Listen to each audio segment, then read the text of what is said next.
All right.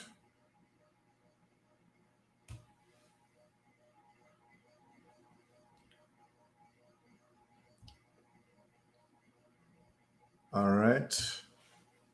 Here we are. We're live once again. I'm wait for people to get on. Came in a few minutes late. Give people opportunity.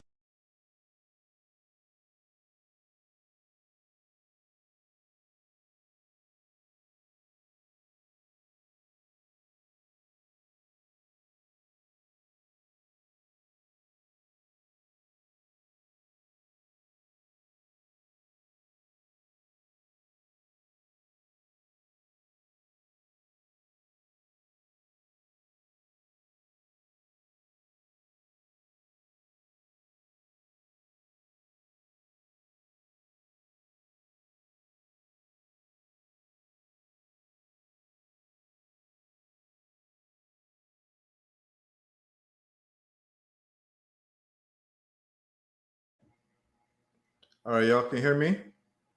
Can you hear me now? Can you hear me now? You should be able to hear me now. What I will do is I will check. Okay, there it is. You can hear me. Good. All right. All right. So we're gonna have a nice conversation today, y'all. Look, we've been having some very serious conversations the last few days, and I've been getting a lot of texts from people, and people saying that this set of live streams is actually changing people's lives and changing people's perspectives. This is what this is all about. What people have noticed is that they're getting information in a perspective that they have never heard of before, and information they never heard of before.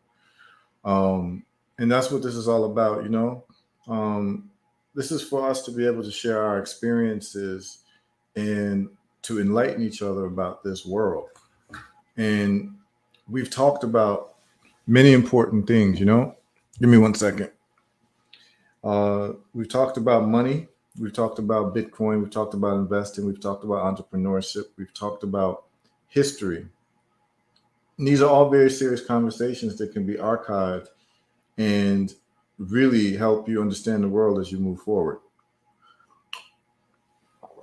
I do not have all the answers, but I have some very good questions. And that is what it's about. And big up to people showing up. Big up Lowell, my brethren. Big up Bole Kaja 1.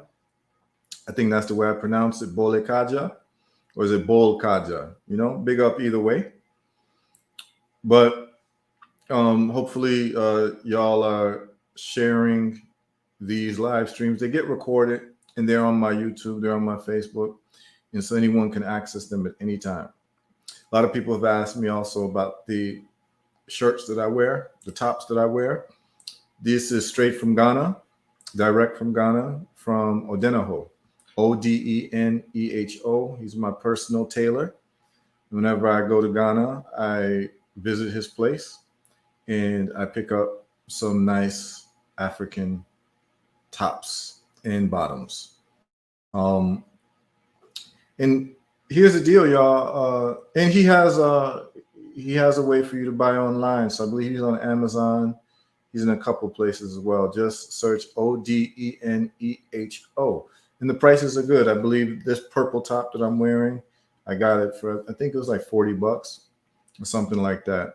But, a lot of people have been asking me because they would like to have that type of drip as well. And who am I to keep the drip to myself? You understand what I'm saying? So what you want to do is just look up Odeneho. And what we realize is that when it comes to our brothers, when it comes to our sisters, when we start wearing our clothes that are consistent with our culture and who we are, we actually look better. Like I've seen sisters who wear jeans and a t-shirt. You'd be like, oh, those jeans fit the sister nice. But when she start put on that head wrap and that African skirt and that African top, it's a whole different type of vibration. You understand what I'm saying? You start going from like an attractive woman to wife material. You know what I'm saying? and the world starts reacting to you differently. And I think the sisters know it when you dress a certain way and you go outside. You know what I'm saying? Put that head wrap on, put on some nice African. When you go outside, the rude boys ain't hollering at you the same way. It ain't, you know, pss, pss. People don't talk to women with head wraps that way. You know what I'm saying? It's more like bless. You know what I mean? Like, so if you want that type of energy, get suited for that type of response. You know what I mean? It's all about external stimulus. And I came on a little bit.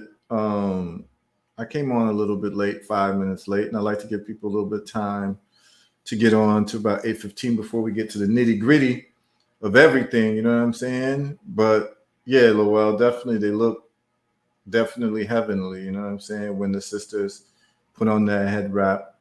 Big up Erica Badu, man. When I was a younger man, Erica Badu, in terms of being a young man in America, as they say in the Nation of Islam, the wilderness of North America. When Erica Badu started putting on that head wrap and the sisters started following along, you understand what I'm saying? Life was looking a little bit different for your brother. You know what I'm saying?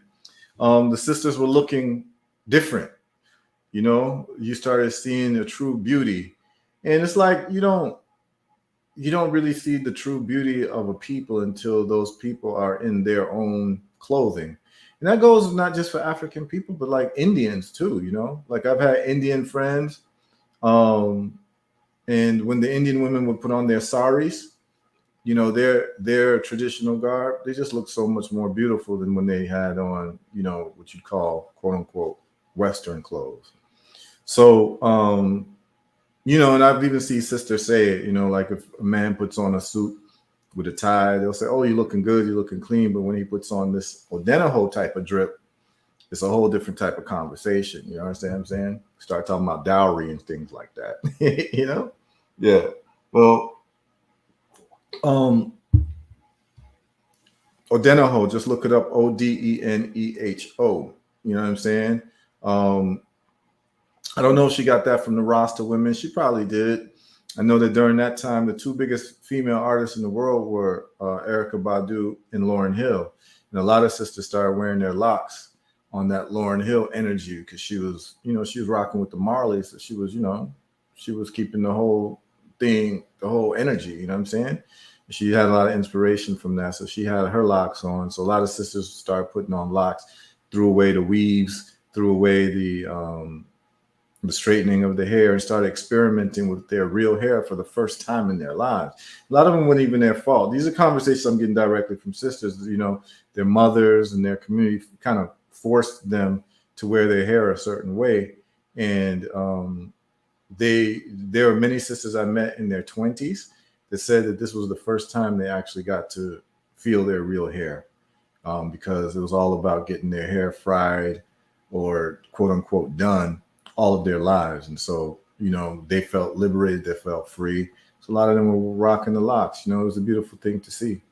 And we also see the influence that art plays into life. So that's why when like musicians tell you, oh, I'm not a role model, or, you know, my music is not to like lead people or anything. It doesn't have any influence. That's what a lot of these rap artists try to say when they talk about like killing each other and toning down, you know, their lyrics around like killing other black folks. They would say, well, this ain't, you know, this is just, you tell Arnold Schwarzenegger that and all of that. And everyone knows that music, particularly for African people, plays a distinct part in our lives. And they know that they're lying because how many of us, you know, in American context, put on Luther Vandross when you want to nice up a sister, you know what I'm saying? It sets the mood. And so if it can set the mood to love, it can also set the mood to hate people around you and to be aggressive with people around you. I'll tell y'all a quick story about that. And this is why reggae music to me is a magical music. As people start, you know, coming in, I'll tell you a quick story before we get to the topic of the day. And why people know that reggae music is the most powerful music on the planet. And I really wish people would stop lying and pretending like it's not. You know what I'm saying? Like everyone knows that reggae music is the most popular music on earth. It's not subject to Billboard, because anywhere you go, you play reggae music, people love you. You understand what I'm saying? So I'll give you a quick story on the power of reggae music. And this has a little bit to do with Lauryn Hill. So I think it was around like 2000. Around 2000 is when Lauryn Hill's Miseducation came out. And she was like pretty much the biggest artist in America, right? And her album, it was a great album, by the way. And she's still touring on that album, nothing else, you know? And that's what artists need to understand, that when you get something that's eternally fresh, you can have a career for 30, 40 years and not even have to record nothing else.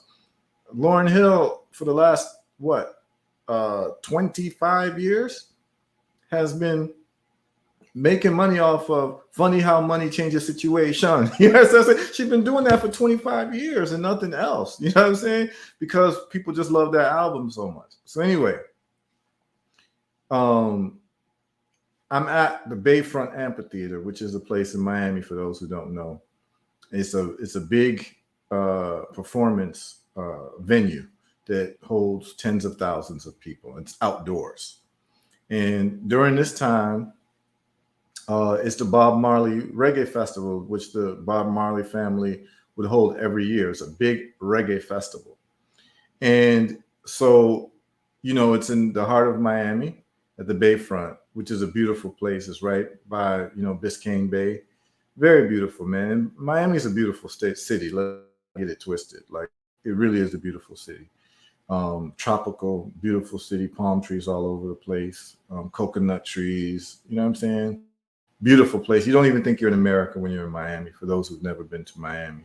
Because, half the people don't even speak English. You know what I mean? Like people from South America, different places, but tropical people, a lot of Caribbean people, all that, right? So anyway, and then there's also, quote unquote Americans too, like people from like Liberty City and Overtown and them type of places, right? Anyway, but you got Little Haiti right next door, right? All the Zoes keeping it on the sock passe level, So so Lauryn Hill is headlining the Bob Marley Reggae Festival, right?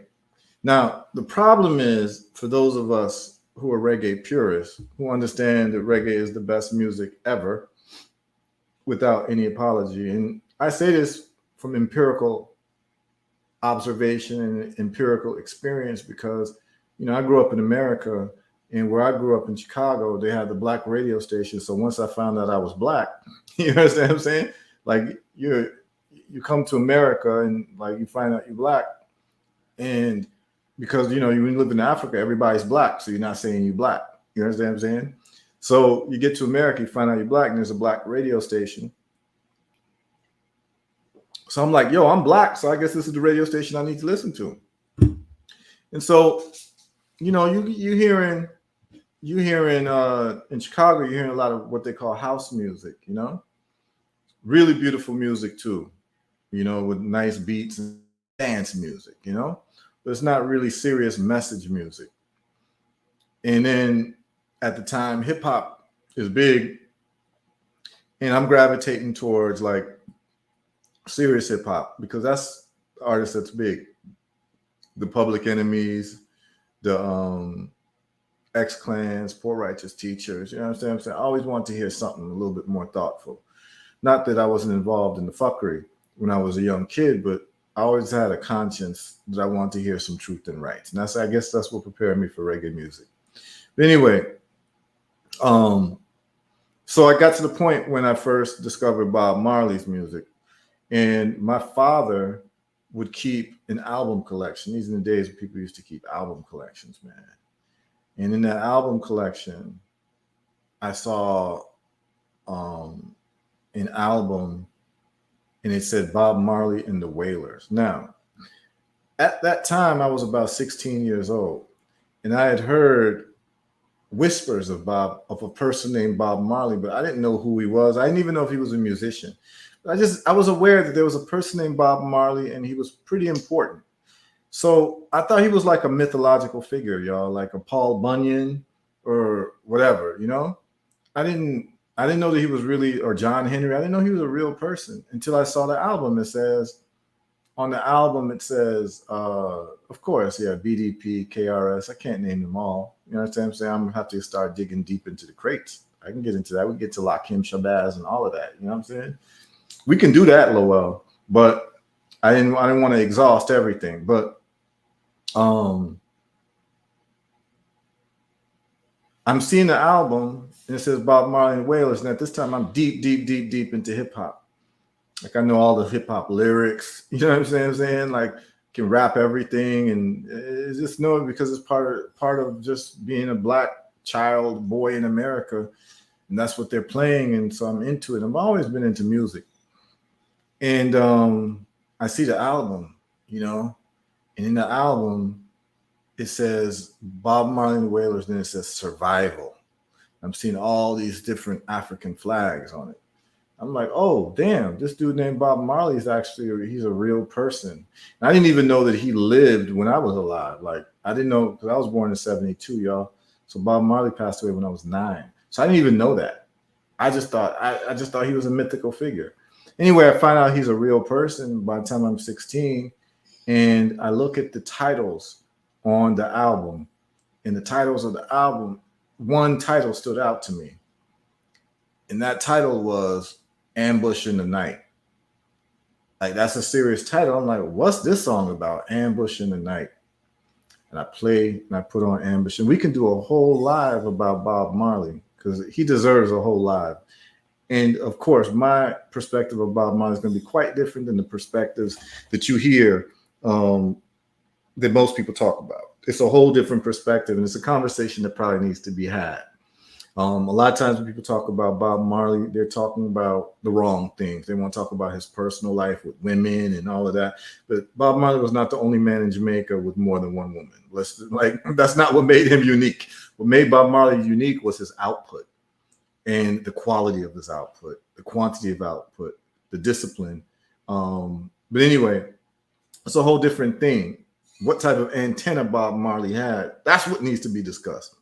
Because he obviously was plugged into something that any artist would give their arm and leg to be plugged into, because the man never wrote a bad song.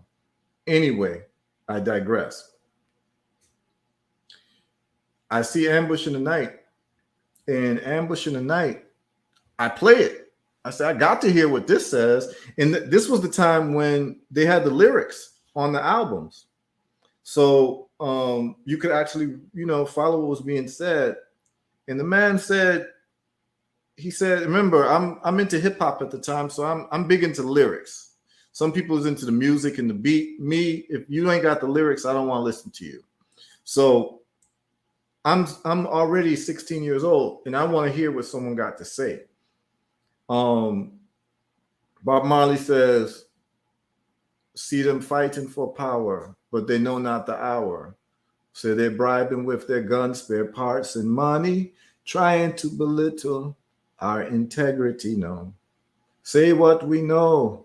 It's just what they teach us. And every time they can reach us through political strategy, they keep us hungry. And when you want to get some food, your brother got to be your enemy, yeah. Ambush in the night. Okay, I might have messed up one of the lyrics or something, but that's basically what was being said, right? He said, yo, when you want to get some food, he said they're bribing with their guns, spare parts, and money,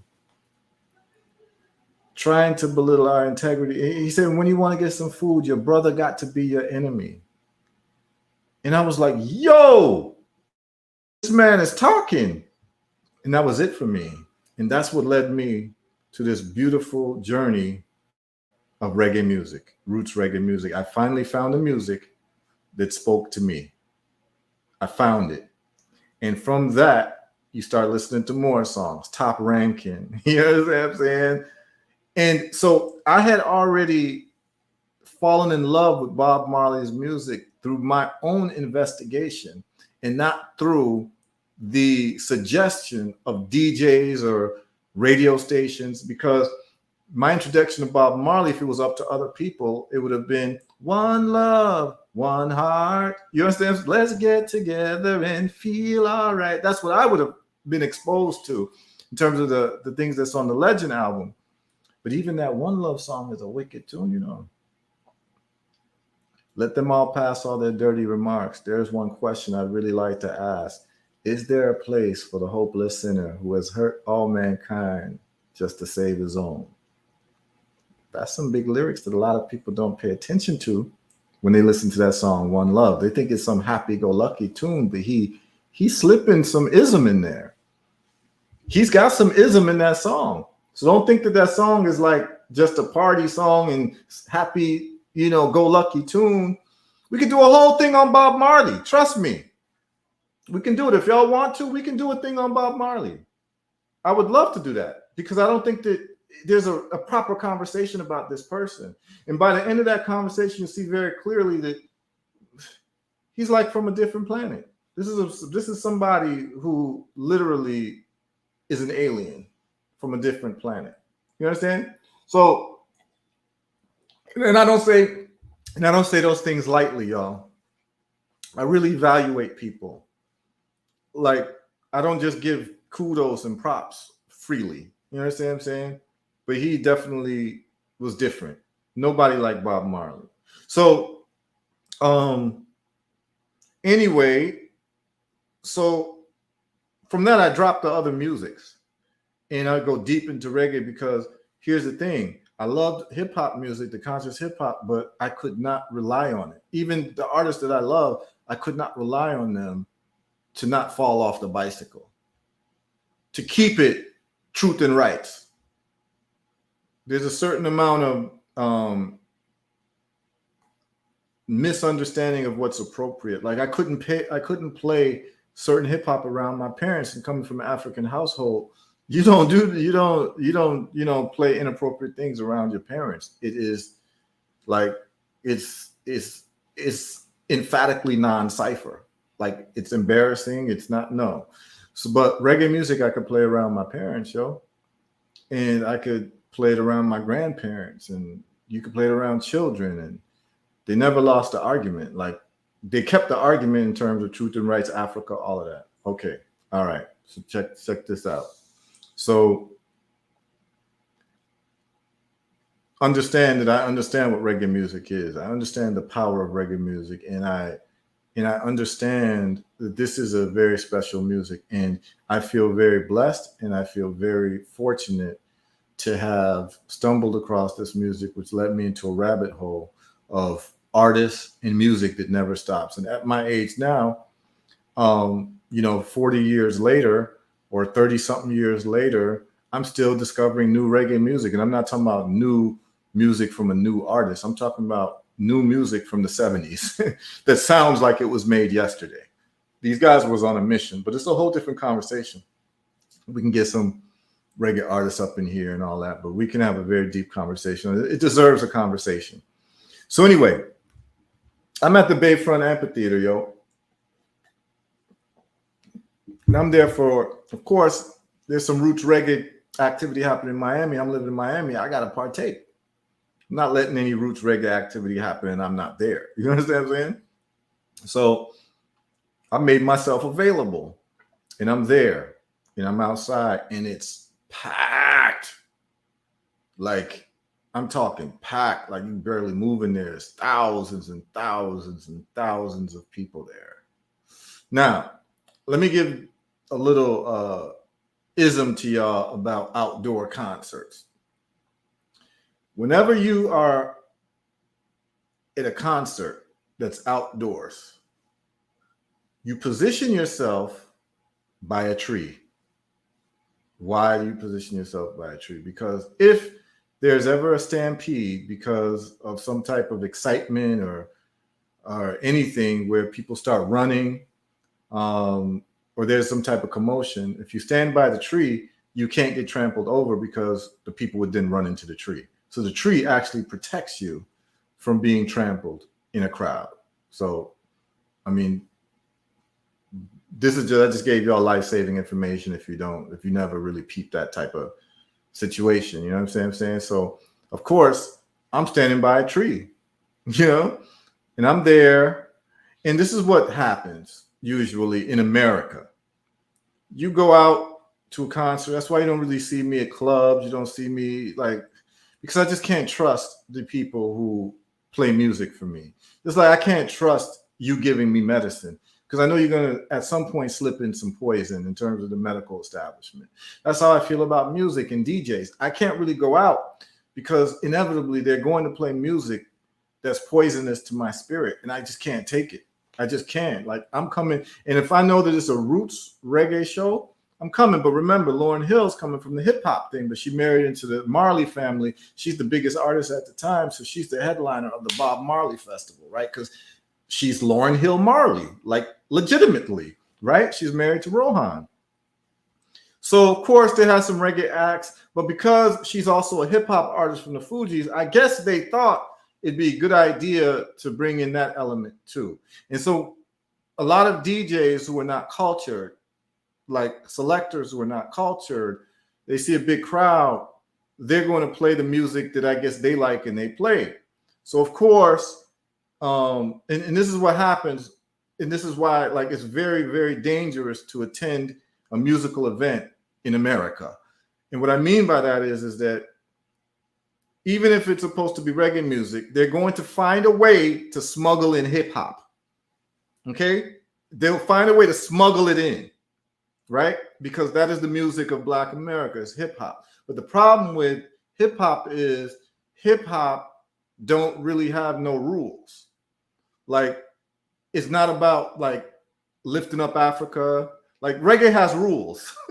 Roots reggae music has rules. You understand what I'm saying? It's about Africa. You can't diss Africa and roots reggae music and say you're doing roots. It doesn't work. But you know, in hip hop, there's a wide tradition of dissing Black women, dissing other Black men, killing each other, all that. You understand what I'm saying? So it's not a music that really mixes well with reggae music. But the selectors, because a lot of them were born in America or they're in America, they get into that whole thing and they literally will smuggle hip hop in to a roots vibe. So here we are at a reggae festival, and I'm there, of course, standing next to my tree. And you know, there's in between acts, and the selector starts playing like hip hop music, and he plays the worst of it. You know, he starts playing Wu-Tang Clan. Shame on a nigga who loves to play game on a nigga. You understand what I'm saying? Like, all the niggas start coming out, right? And what you start watching is wildness, the energy change, like the energy. You know, people were excited and they were, you know, rapping the song and getting excited. And I guess a lot of them who were Americans were like, yes, finally, right? Because they're not used to roots reggae music. So for them, they're like, this is the music we're comfortable with. This is what we like. Yeah, you understand what I'm saying? So some of them were happy. And so, as expected, within about 20 minutes, a fight breaks out, right? A fight breaks out. Why? Because that deep down energy of celebrating niggerdom is activated, where your fellow Black person is now someone to be hated or, you know, have some conflict with. And people start fighting and people start getting trampled over.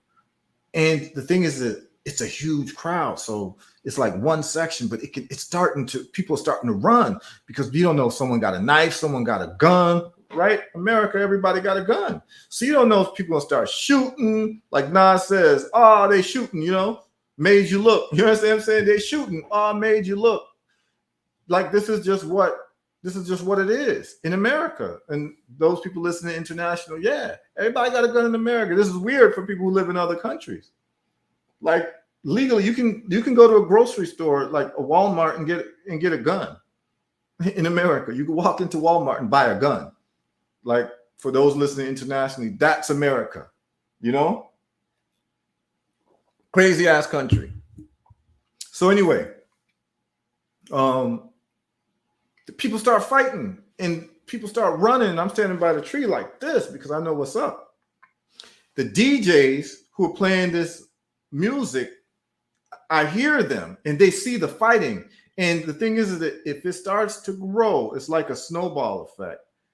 People could die and the whole concert would be done. Insurance claims, all types of things would happen. And so the DJs, there was like 2 or 3 of them up there. It's like, yo, put on some Bob Marley. This is the DJs. You could hear them talking. The microphones, put on some Bob Marley, because they saw people fighting. The next thing you know, y'all, you're hearing the doom, doom, doom, the doom, doom, doom, the doom, doom, doom, the doom, doom, doom, the doom, doom, doom. There's a natural mystic flowing through the air. And yo, when the music dropped, the whole place froze and changed. And you could see it. And the fighting stopped. And people started skanking in happiness. And the fight was dissolved. And everyone went back to their natural selves of peace and vibes. And from there, I saw these people know what reggae music is. They know that reggae music changes the mood. They know that reggae music makes people irie and make people happy and make people want to just be together and just vibes and not fight each other because that DJ said put on Bob Marley as the fire hose water, the hydrant to the fire that was happening. They knew it and they know it. Now let me know, these people know. They know the power of reggae music. And so the question is, why aren't you playing that music all the time for people who need it? People who don't need no more gunshot deaths and all of that type of vibe. This is a specific group of people who need reggae music to calm the soul, to start seeing the world in different ways, start embrace themselves, embrace Africa, embrace their brother and sister. So really, if you've got a people who are suffering from gun violence, deaths, and lack of unity and all of that, why would you not play reggae music for them 24/7? Because you don't want a certain outcome. Imagine pouring gasoline on a fire and then wondering why the fire is still raging. That's my story about reggae music. I want to talk about it. I'm going to put in the link. We're going to talk about capitalism. Now, listen, y'all. Y'all who've tuned in, I see there's some people who are regular tuner inners, which is great. Let your people know about this because we are going to really get into things every single time that we talk. This will probably be different conversation that some people have never even heard before and perspectives people haven't heard before. Just make sure you share it with your people. If you're on YouTube, hit the like button. It increases the algorithm for more people to be able to tune in. I'm going to put the link, call in here. You'll see it on YouTube. I'll also put it in a Facebook comment. Those of you on Twitter, go ahead. You can click the link on YouTube. I will make it I will pin the comment. Let me see if on YouTube the comment is pinned. If it is not, I will pin it. I'm trying to pin it from here where I'm at on StreamYard. So let us see if that's pinned so that people can tap in. It's going to be a very interesting conversation. Just like yesterday we did a conversation on the psychological posture of Israel and Israelis and Jews. I think it was very enlightening for people who never heard these types of things before to understand, not to agree with them, but to understand why they behave the way that they behave and to be able to predict behavior. Okay. The whole point of understanding people's psychology is to be able to predict behavior. I've just pinned the message on YouTube. That's to call in. Anybody want to call in? Call in. We can chop it up. Facebook, I'm going to put the message in as well. The link where you can tap in and talk. You know, we always have some nice conversations when people call in. So we spoke yesterday about Israel. I think that a lot of people heard some things that they hadn't heard before. And I think it was enlightening to a lot of people to understand these people's history.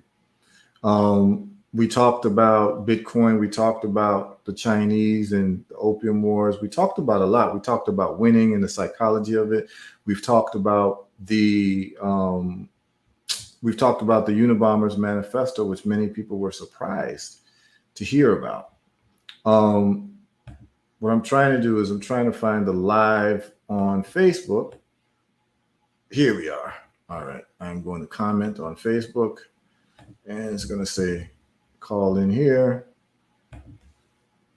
Call in here.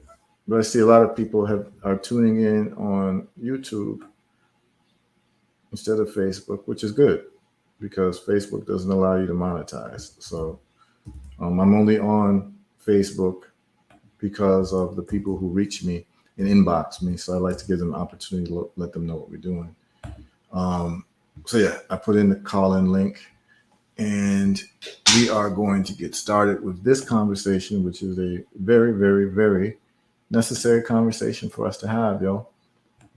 Because there's a lot of talk about capitalism, and there's a lot of people talking who don't know what they're talking about, and they're going with feelings. Okay, they're going with their feelings and impression, and a lot of times they're just repeating what other people are saying. So, is this conversation a conversation where someone say, "Oh, Heru, you're pro-capitalism"? No, that's not what this is about. Just like I'm not pro-Israeli, but I'm giving you a perspective, right? So, let's talk about capitalism, y'all. Most of us, when we hear capitalism, we get a knee-jerk reaction. It says capitalism is evil. But then, and particularly, I've been around a lot of activist communities. Since I was 18, I was deeply involved in activism, and I've been through different activist groups from, like Black activist groups to like communist groups, socialist groups, Black socialist groups. All types of groups, Nation of Islam, this and that.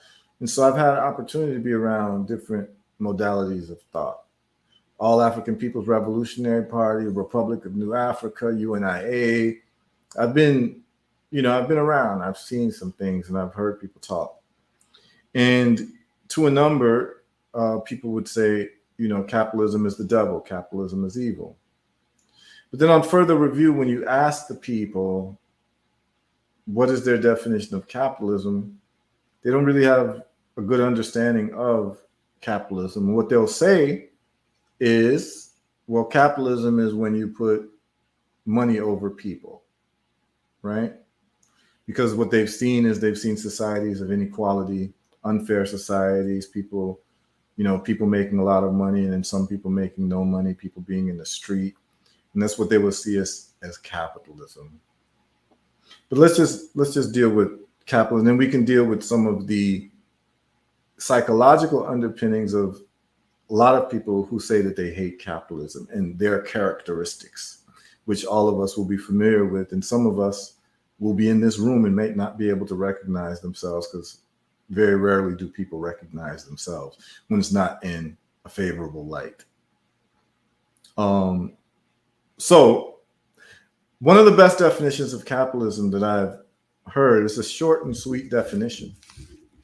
But the definition of capitalism that I've heard, and you can get into all types of definitions. You can go look, about private ownership of property and all of these aspects of capitalism, what they would talk about. It's an aspect of capitalism.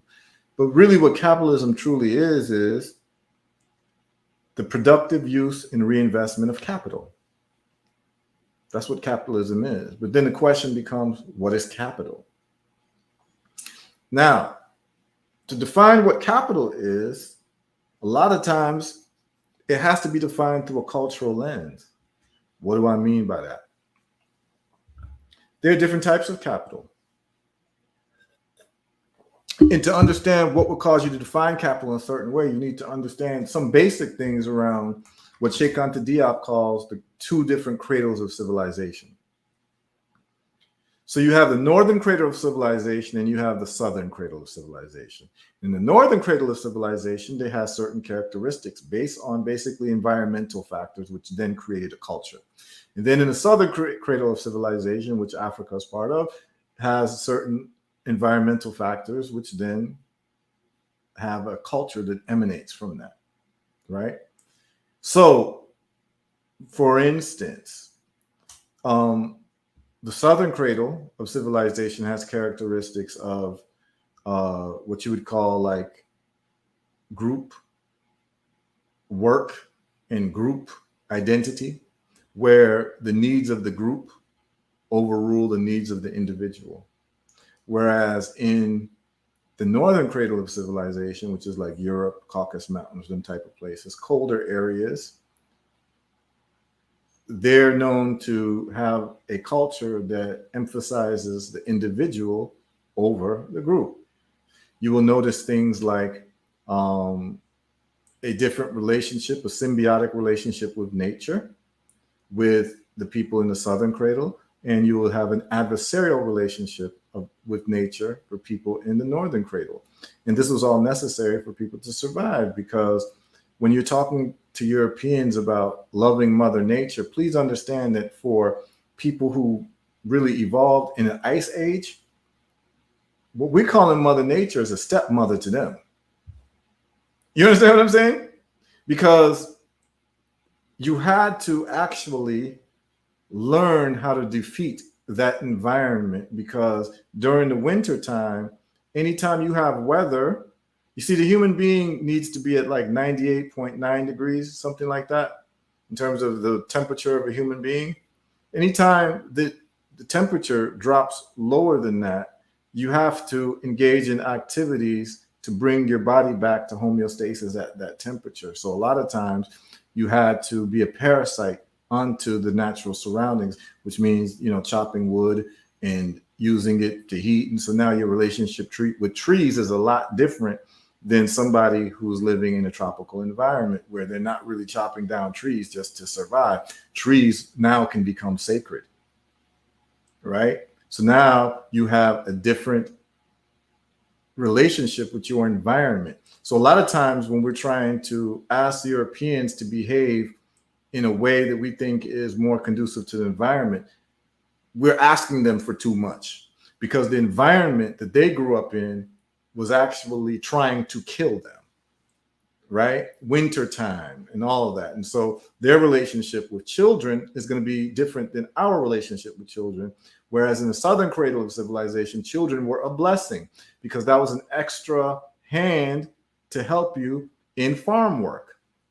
So when you had a lot of children, that was actually a sign of your wealth, and you were blessed to have a lot of children. It still exists in Africa today. Man's wealth is measured by how many children you can have, because you have an agrarian society. And if you're planting, if anyone's done any farming, an extra hand is a blessing. And so if you're living in a place where you're not doing farming, you're doing hunting, you don't have an abundance of food during the winter time. And so an extra mouth is actually a curse, not a blessing. So now people's cultural frameworks are completely different in the northern cradle of civilization compared to the southern cradle of civilization. And what you'll see actually in terms of world politics is actually a war between the North and the South. The North is very developed and rich. The South is actually poor, but rich in resources. And the thing is that the North has to act like parasites, because their relationship to nature is a parasitical relationship. Whereas in the southern cradle of civilization, it has to be more of a symbiotic relationship. And then that makes you embrace your neighbor, and your neighbor is now not seen as an adversary who might take away from the little food that you have. Your neighbor is actually someone who helps you have an abundance and a variety of food, because you're growing this, he's growing that, food's growing year round. Whereas in Europe, in the northern areas, that's not the thing. You keep an eye out on your neighbor, because you don't know if he's going to steal from you, because they're living in a scarcity environment. Whereas those who are living in tropical environments, we got mangoes, we got orange trees, we got grape trees, we got this, we got that. You understand what I'm saying? And year round, you can grow things. So life is a little bit different for us in the southern cradle as opposed to people in the northern cradle of civilization. So we're going to have different outlooks and different economic systems. Okay, let's get back to capitalism. Capitalism, I said, the most efficient definition is the productive use and reinvestment of capital. Then the question becomes, what is capital? In the European definition of capital and the European operational use of capital, in terms of what we see, not necessarily what they say, but what we see, capital is really just two things for them, for people in the northern cradle of civilization. Capital is defined as goods and money. So capital is goods and money. And remember, before you had money, you were just trading goods. You were doing barter. Till you have money, and I talked about money has three characteristics, right? It is a unit of account, a unit of exchange, and also a store of value, right? Unit of exchange means that I can exchange a turkey for 2 of your chickens, right?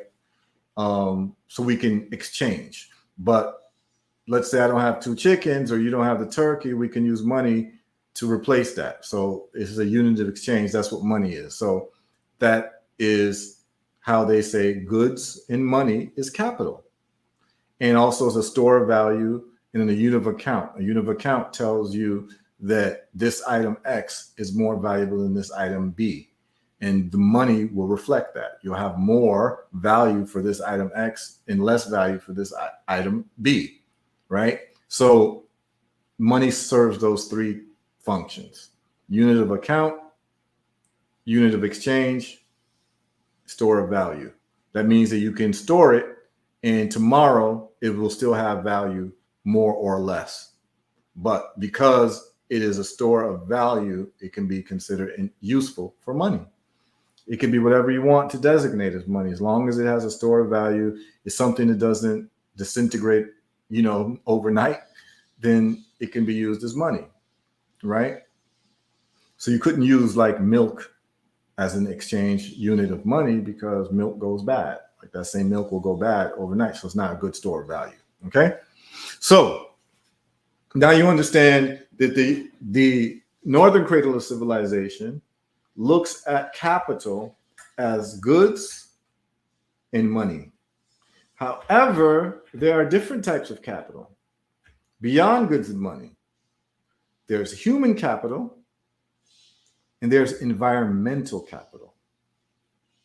However, if human beings were not seen as a blessing, but maybe something adversarial or something that is actually taking away from you, you don't see that as capital. You see it more as a liability. If the environment is not something that has helped you, and actually something that hurts you, and that you have to be in opposition to it just to survive, environment is not seen as capital. Environment is seen as a liability. So for Europeans in their definition of capital, if we replace capital with those 2 items, money and goods, that means that capitalism in the European context is the productive use and reinvestment of goods and money. But you leave out 2 very important aspects of capital. Human capital. Human capital is why you invest in your children, right? You're making an investment in them so that they will actually have a better life than you. So you get a return on investment. Or you invest in your community so that the community will be better collectively. You invest in people, your workers. You invest in them, but they're valuable. So you treat them like how people who value goods and they value money. So like usually in disasters in the European context, they will tell you, like a hurricane came and they will tell you, this hurricane came through Miami and there's about $3 billion worth of damages and 2 people died. Right. And they'll usually state the money first, right? Because what they're saying to you is that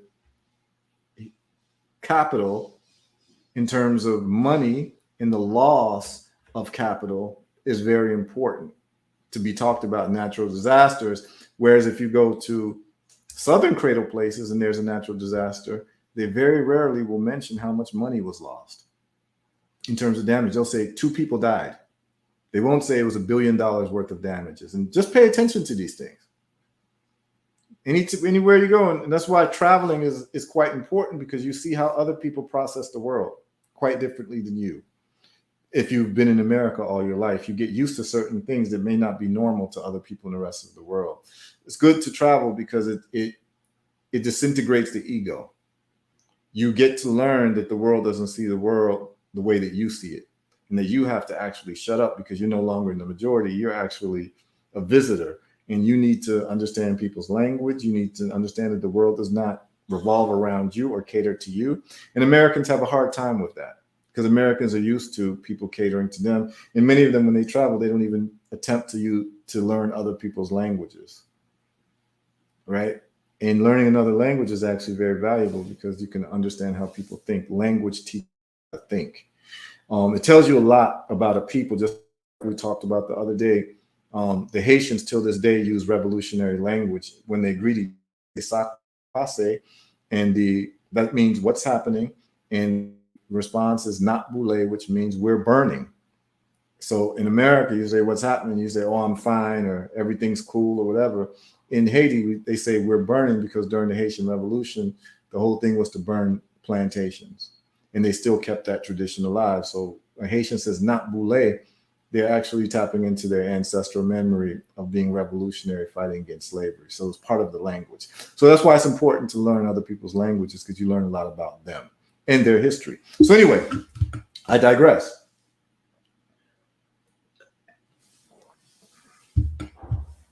If now we say that the European definition of capital is actually an incomplete definition of capital, which it is, because capital is more than just goods and services. Capital is human beings and the environment.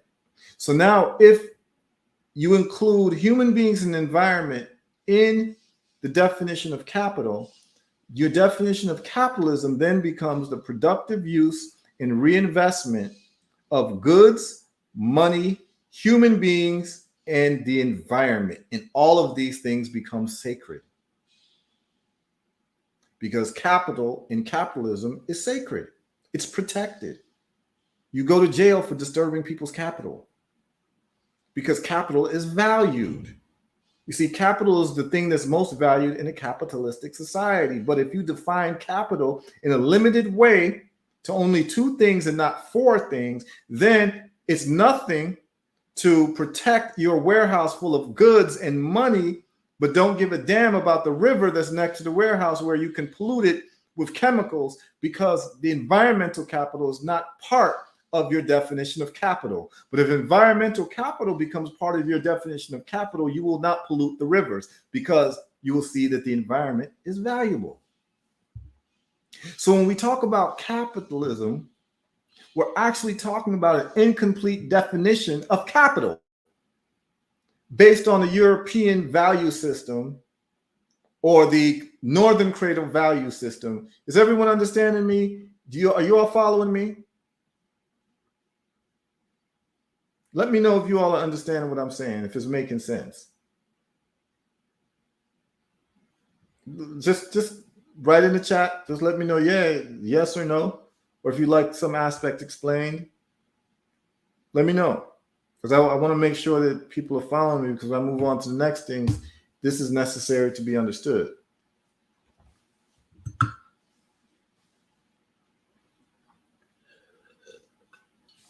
Okay, good, good. So when you understand that based on your cultural values, you have the power to determine what is valuable. You have the power to determine what capital truly is, not other people. And when you determine what capital truly is, you move accordingly. And if you start societies, you move accordingly. And why is this important? Because what people will do is they will throw away the idea of capitalism as evil. And what they will do is they will then turn to a thing called socialism, right? Without evaluating socialism, because what people want is they want a fair society, as do I. But a fair society is not what you think it is. Most people in their, and I don't want to say in advance in a pejorative way, but I mean in advance in terms of inexperienced thinking, would say, I want a socialist society because it'll be a more egalitarian, equal society. There's a problem with that. The reason why there's a problem with socialist societies under the guise of equality is the problem of rewarding innovation. Let me say that slowly.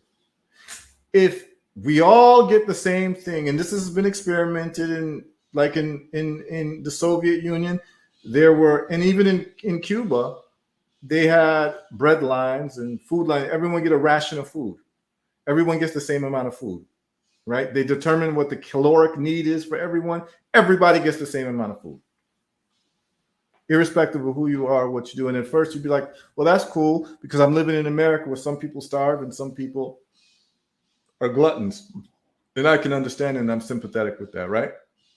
But here's the problem that you run into when you say that you want a socialist society. What happens in a socialist society, a purely socialist society, where basically everyone divvies up everything equally, the problem is not everyone contributes equally. We all know that. You go to your job, there's some people who work harder than others. You've ever been in groups of people, there's some people, if you've ever played team sports. So what you're saying is Michael Jordan should get the same amount of pay as Scott Williams, who sat on the bench. Let's evaluate what that does for the Chicago Bulls team if Michael Jordan makes as much money as the guy who sits on the bench. Michael Jordan is contributing much more to the team in terms of the team winning, but he gets the same rationed food salary as Scott Williams. Guess what that does? It does not incentivize Michael Jordan to perform. Because why should I break my back out here if I'm going to get paid the same amount of money as somebody who doesn't contribute? And this is the problem with the human condition, is that there are people who will contribute more to keeping a boat afloat than others. We all know the people, we have them in our family who don't put in any effort into anything or don't work or anything. Or if you ever worked at a farm, Anthony B has a song. Everybody want to raid the barn. Nobody wants to plant the corn. And there will be some people who are waking up early planting the corn. But when it's time to harvest and eat the corn, everybody shows up. So should the person who showed up one day to plant the field receive as much corn as the person who was there every single day and put more effort into it? No, achievement has to be rewarded. And here's why achievement has to be rewarded. Here's why innovation has to be rewarded. And the only way you get innovation, for someone to make something better, is that person feeling like they're going to get rewarded better than the person who did not make anything better. That is like changing from the horse and buggy to the car. If you don't feel like you are going to be rewarded in the economic marketplace for inventing a car or an airplane, guess what happens? Everyone just stays with the horse and the buggy. And you never get a progression in terms of technology because the people who are the inventors, there is no incentive for them to actually put in extra hours and work and to use their genius to innovate. Why? But guess what happens to your society when you do not reward innovation and everyone gets equal share at the end of production? What happens is your society goes into stagnation and regression. And the other societies that reward innovation, in other words, we reward people based on their contribution. We reward people based on their innovation so that the next child is thinking of better ways to do things because he knows that there's going to be a reward for him at the end of this. But if he knows that his pay or his ability to earn is going to be equal to someone else who does nothing and contributes nothing, that child has no incentive or excitement to want to contribute more to that society. You just chill. What's the point? But guess what happens to your society? It becomes a non-competitive society. The society next door to you then gets advanced technology because they're rewarding innovators. And this is what Africa has to do. Africa has to reward innovators. See, Africa right now is going through a thing called brain drain because if I'm a doctor in Africa, I can be a patriot for my country, but I can make $20,000 a year being a doctor. But with the same skills, I can go over to Europe and make $200,000. And with that 200, I could take 20 and just send it back home. And that's that same $20,000 of me being there. And this is why you get people leaving certain countries and going to other countries because people are going for economic opportunity. Those of us who are immigrants, our parents never really wanted to be in America because a Ghanaian man and a Ghanaian woman didn't want to wake up in the morning and have McDonald's as an option to eat. They want their fufu, they want their palm nut soup, they want their ground nut soup, they want warm weather, but they sacrifice because they went to a society that rewards them more for their contribution. And until African societies, and someone's saying, this assumes that human nature is that we do everything we do for money, not intrinsic motive, not some intrinsic motivation. Good point. But let's look at the cumulative effect, Ebony. Most human beings spend more time with the people they work with than their own family. I'm going to say that again.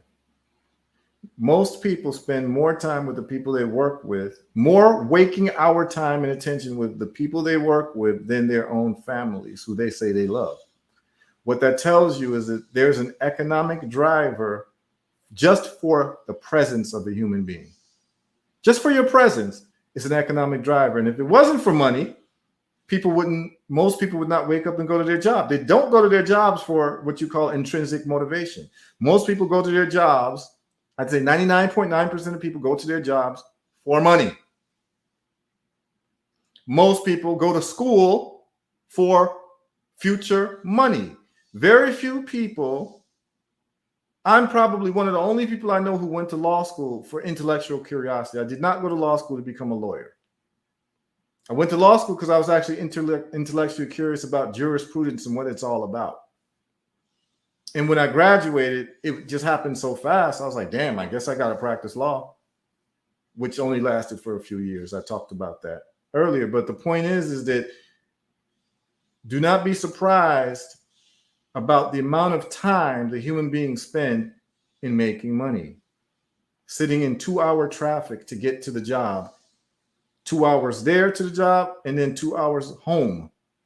That's 4 hours of wasted time just so you can get to a job that you can commit 8 hours to.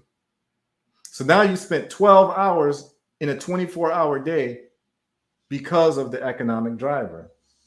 Please do not underestimate the economic driver for human activity. And we see that that actually is the main driver for human activity, human presence, and human time, and human innovation. Those who spend their time focused on the things that they just love are very rare people. And usually those people are supported by people who have jobs. And we're going to get to that. When we talk about capitalism, and the reason why most of you have never heard this definition of capitalism or this explication of capitalism and why innovation is important is because most of the critiques of capitalism are by people who have failed in the system of capitalism. You see, me personally, whether it's capitalism, socialism, wherever I am, any country I am, I'm going to learn how that system works and I'm going to learn how to thrive. Most people's disagreement with capitalism is a selfish disagreement with capitalism. What do I mean by that? Most people who disagree with capitalism would change their tune if tomorrow $1 million was in their bank account. They wouldn't have problems with money. They wouldn't. And what has happened in our community, yesterday you would notice that when we talked about Israel, we talked about Palestine. The brother Jelani talked about the Palestinians coming to the Virgin Islands and owning everything and taking over businesses and what have you. Why is that a common theme everywhere we are as people of African descent? This is in the United States, this is in the Caribbean, and this is in Africa. In Africa, people who control a lot of the industry are Lebanese and Syrians and Indians. If you go to East Africa, it's Indians. You go to West Africa, it's Lebanese and Syrians. I'm not making this up. This is real experience. This is me doing business with people and going to rent places for factories. And the people I have to talk to are not Africans by and large. I'm not making any of this up. What has happened in our communities is we have been injected with a virus in many ways, particularly the brilliant activist communities of us have been injected with a virus that being poor is a virtue.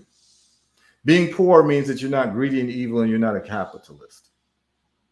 And what that is that's an excuse for people not to perform. And usually it's people who have not performed who now need to lean on an excuse. We know these people and we've seen these people.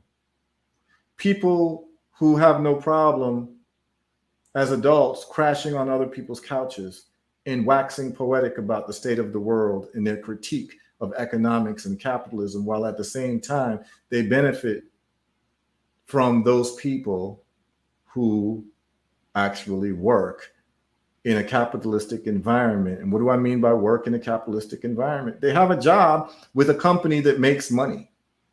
If that company didn't make money, it wouldn't be able to pay that person to put a roof over your head to sleep on a couch and play Xbox all day. And then critique capitalism. What you'll find is that most of these people who critique capitalism don't have a definition of capitalism that is accurate, and they don't have a definition of capital that is accurate. What they're saying is they disagree with the system in which they are losing. Of course, anybody would disagree with a system in which they are losing. So either you change that system, but if you ask them to change the system, they're going to tell you, well, it needs to be a more egalitarian, equal system, because these are not people who have been on the short end of the stick of effort. And usually they're the people who like to raid the barn without planting the corn. So what has happened is that when we talk about capitalism, and even when we talk about socialism, a lot of people don't even understand the definition. A lot of people don't know the definition between socialism and communism. They don't even really know the true definition of capital. They don't know the true definition of capital. And that to understand that capital is actually defined by cultural values. I just showed you that. In the Southern Cradle cultural values, there are four things that qualify as capital: money, goods, people, and the environment. In the Northern Cradle definition of capital, only two things qualify as capital: money, and goods. And what they did with us was they took human beings, instead of investing in human beings as human capital, they used human beings as slavery, who became a replacement for inanimate goods. We became goods. But you can't treat human beings like you treat inanimate objects. And that was the problem with slavery, that if you don't have a definition of human capital where it is valued and invested in, it collapses into goods. And what do you do with goods? You lock it up. You don't let it breathe. You don't let other people, you understand what I'm saying? You don't have any conscience for the goods besides just buying and selling, just like how they used to do us. And not just us, this happened with other people who were enslaved. It's the same concept. And even in Africa, there's slavery. Although it was a little bit different than what happened in the United States, there was still the concept of owning people and people being in servitude to you as prisoners of war. This is not just in Africa, it happened in Europe, it happened in Asia, all different types of places. But if you don't have a true understanding of what capital is, you will have a flawed analysis of what capitalism is. And what will happen is that you will get to hate the word capitalism without understanding what it truly is. And guess what happens after that? Most of these people stop being industrious. Most of these people think that it's okay to live off of other people. Most of these people are not innovating. Most of these people don't want to participate in a society that would actually create strength for a society, because where Africa has to go is Africa has to take innovation to a whole different level and rewarding its innovators to keep them in the country. So for instance, right now, Nayib Bukele, let me show y'all something. Nayib Bukele, who is the president of El Salvador, is giving free passports to certain groups of people because he wants to develop his country. Okay. United States does that as well for people in the tech field. That's why a lot of Indians come in. Okay.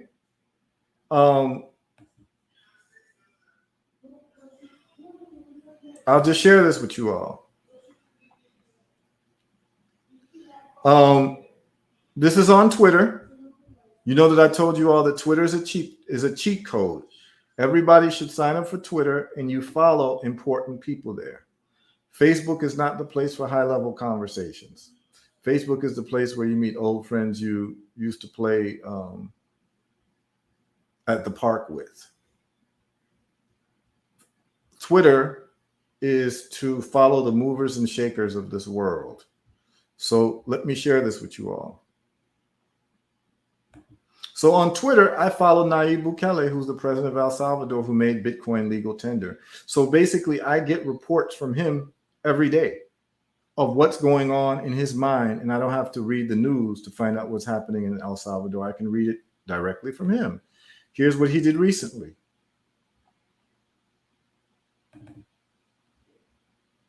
I'm going to share this with you all. Okay, let me make this big. El Salvador, headline: El Salvador is giving away 5,000 free passports, Bukele says. Here's what he says. We're offering 5,000 free passports, equivalent to $5 billion in our passport program, to highly skilled scientists, engineers, doctors, artists, and philosophers from abroad. And here's what he's saying. This is Twitter, by the way. Everyone can see this. I want to make sure everyone can see this. Everybody can see this? Okay, that's a different page. So let me make sure that you all see, because I clicked to the true Twitter page. So let me share the true Twitter page. I want y'all to see this.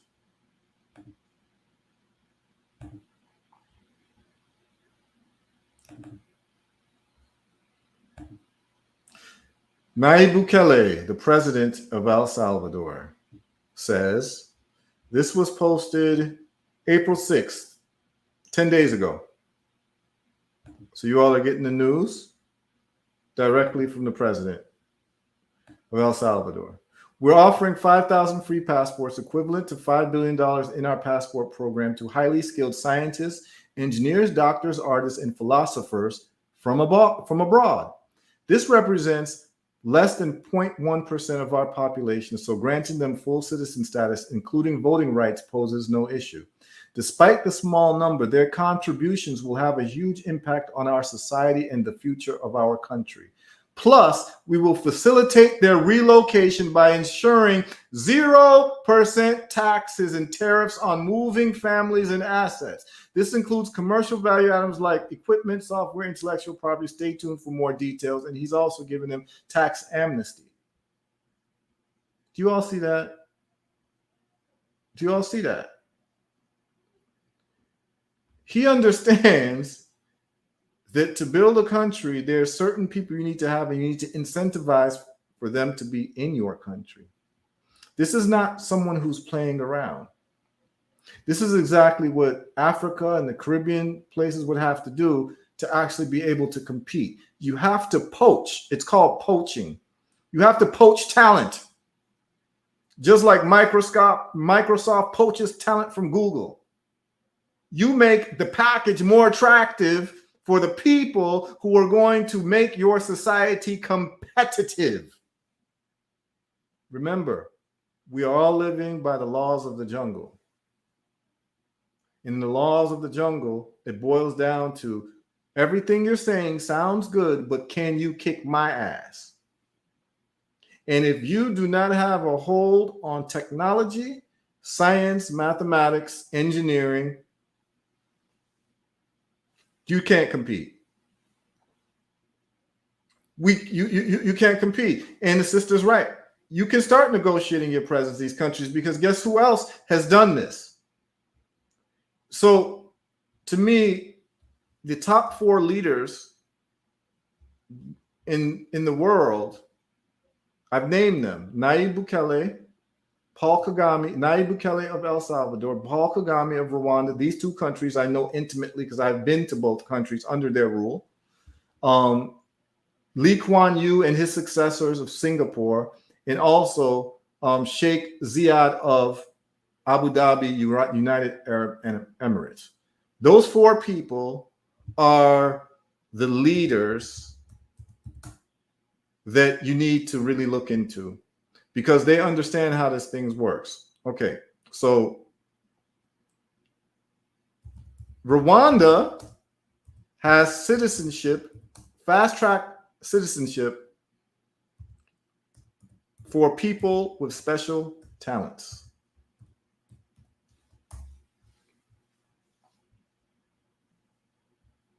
I'm going to show you all what that's about.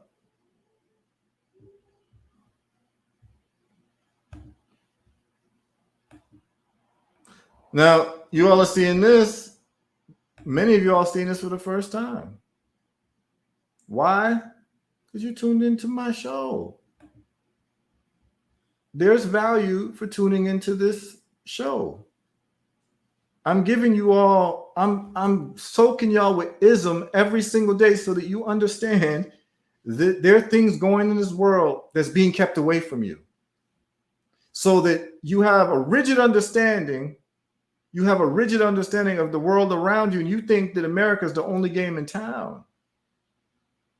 You understand what I'm saying? America's not the only game in town, and there's other ways to do other things. And what has happened is that you've been inculcated with certain ideas that actually don't work for you. People criticizing capitalism don't even understand what it is, which has created people to stop being industrious and innovative, because they think that they're living in an unfair society, which in many ways is. But what I'm trying to tell you, that this is not a fair world. It's the laws of the jungle, and go watch animals in the jungle. It's never fair. It is not fair for the antelope who are being killed by the lions. It's not fair, but if you ask the lions, It's all good because they're winning. So what the antelope need to do is to find out ways to win against the lions. You're not going to ask the lions for reparations and get anything from the lions. You're not going to ask the lions to start running slower so that it can be an equal chance of you getting caught and not getting caught. The lions will say no. The best thing that the antelope can do is get together and figure out how to defeat the lions. And it turns out that there's a science to defeating lions. But it's going to require unity, it's going to require technology and advanced skills. If you're going to be competitive, this is the word. And this is the problem with socialism. Socialism does not provoke or create a competitive society because everyone's getting the same thing. And the way human beings work is that human beings work on an incentive-based structure. That's why you go to work in the morning. If you weren't going to get paid for it, 99% of y'all would not show up to work in the morning. You don't go to work because you just love it. I love my job. No, you don't. The true test of you loving your job is you going there and knowing you ain't going to get paid. How many of y'all going to do that? So don't tell me you love your job. No, you don't. You love the fact that you can make money from something that maybe isn't as stressful as other people's jobs, but you love the money and what the money can provide you and your family. That's what you love. So what I want to do is I want to show you all this. So we've seen El Salvador. He's giving free citizenship to scientists, philosophers, engineers, doctors.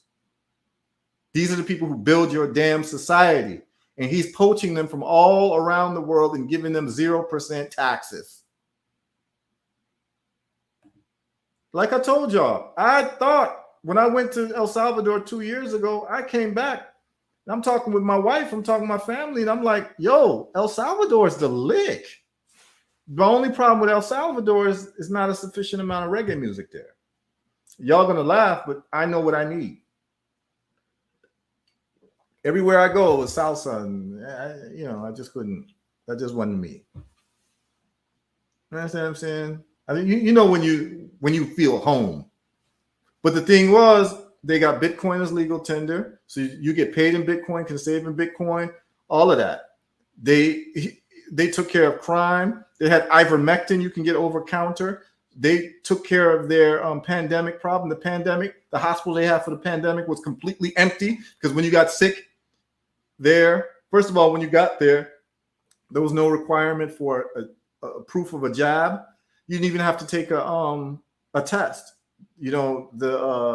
The polymerase test. You didn't even have to take that. The PCR test. You could just walk into the country. And I'm like, wow. And this was during the pandemic.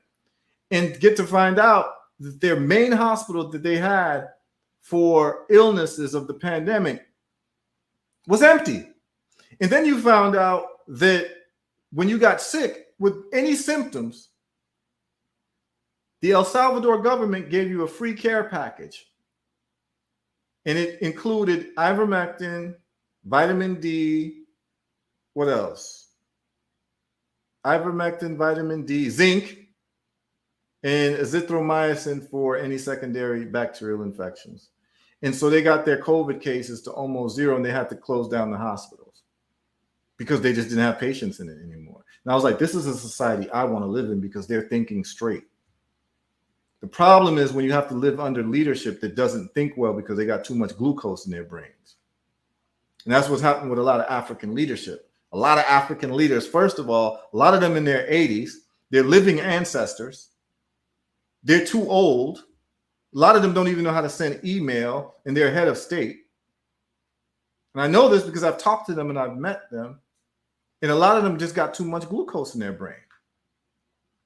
And that's just a fact. And they don't understand what's necessary to make their societies grow. Because most of these people don't understand basic economics. So let's look at Rwanda. Yeah, for real. They're living ancestors. They basically got one foot in the grave. They're about to become an ancestor in a quick, hot second, but they want to run a country. You got some African, there's one African leader, I think from Cameroon, he was on stage and wet his pants because he's just too damn old. Like literally urinated on himself and falling asleep. And you seen that in the United States with Biden. Good luck.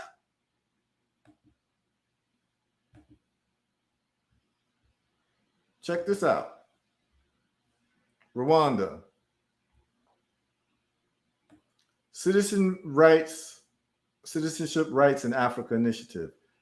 This is from 2020, y'all. Why you never heard about this? Because you live in a society that's not really trying to teach you how to thrive.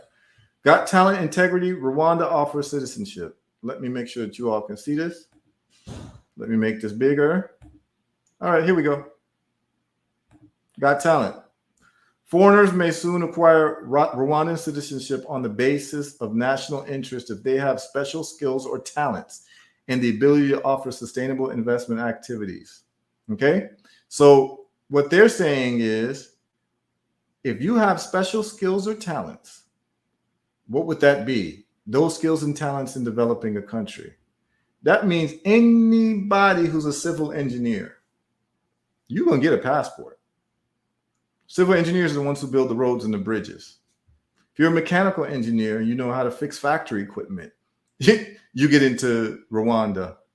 If you are any type of scientist and you're able to heal people, you can get in. And, you know, when I was there, I was looking into it very carefully because I like to gather different African citizenships. And one of the things that I will be doing next time I go to Rwanda is I'll be applying for this with my special talents. You understand what I'm saying? And I would say that any of you, if you got special talents, you might want to look to Rwanda.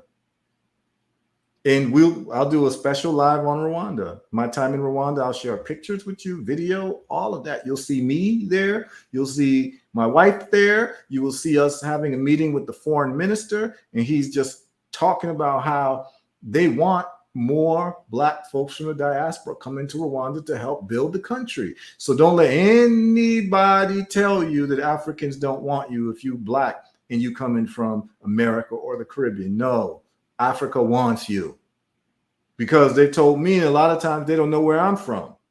A lot of people think that I'm from the Caribbean and they think that I'm from America when I'm in Africa. They don't know I'm from Ghana. And my conversation is quite different. They're all saying, please stay, please come and help us build the country. I told you on the last live about meeting with one of the government officials from Gambia when me and my brother Kwame built a factory there. They were just so happy. They were like, we want more of you. We want more of you. And anyway, like I said in the past, even if, you know, people like to use that as an excuse, oh, Africans don't want us there. You hear a lot of Black folks in America talk like that. And I'm saying, when has not being wanted somewhere stopped you from living next to Jethro and Billy Bob? So that's not the reason why you're not going to Africa. You're not going to Africa because you don't want to go to Africa, because you don't think it's the winning team. But if Africa had the economy of Japan, most of you all would leave America in a heartbeat and be living in Africa, waving red, black, and green, or red, gold, and green, and eating fufu. You understand what I'm saying? What Africa needs is anybody who's going to contribute to the society in any type of way, who understands growth and is going to do business and be able to hire people and create an economy.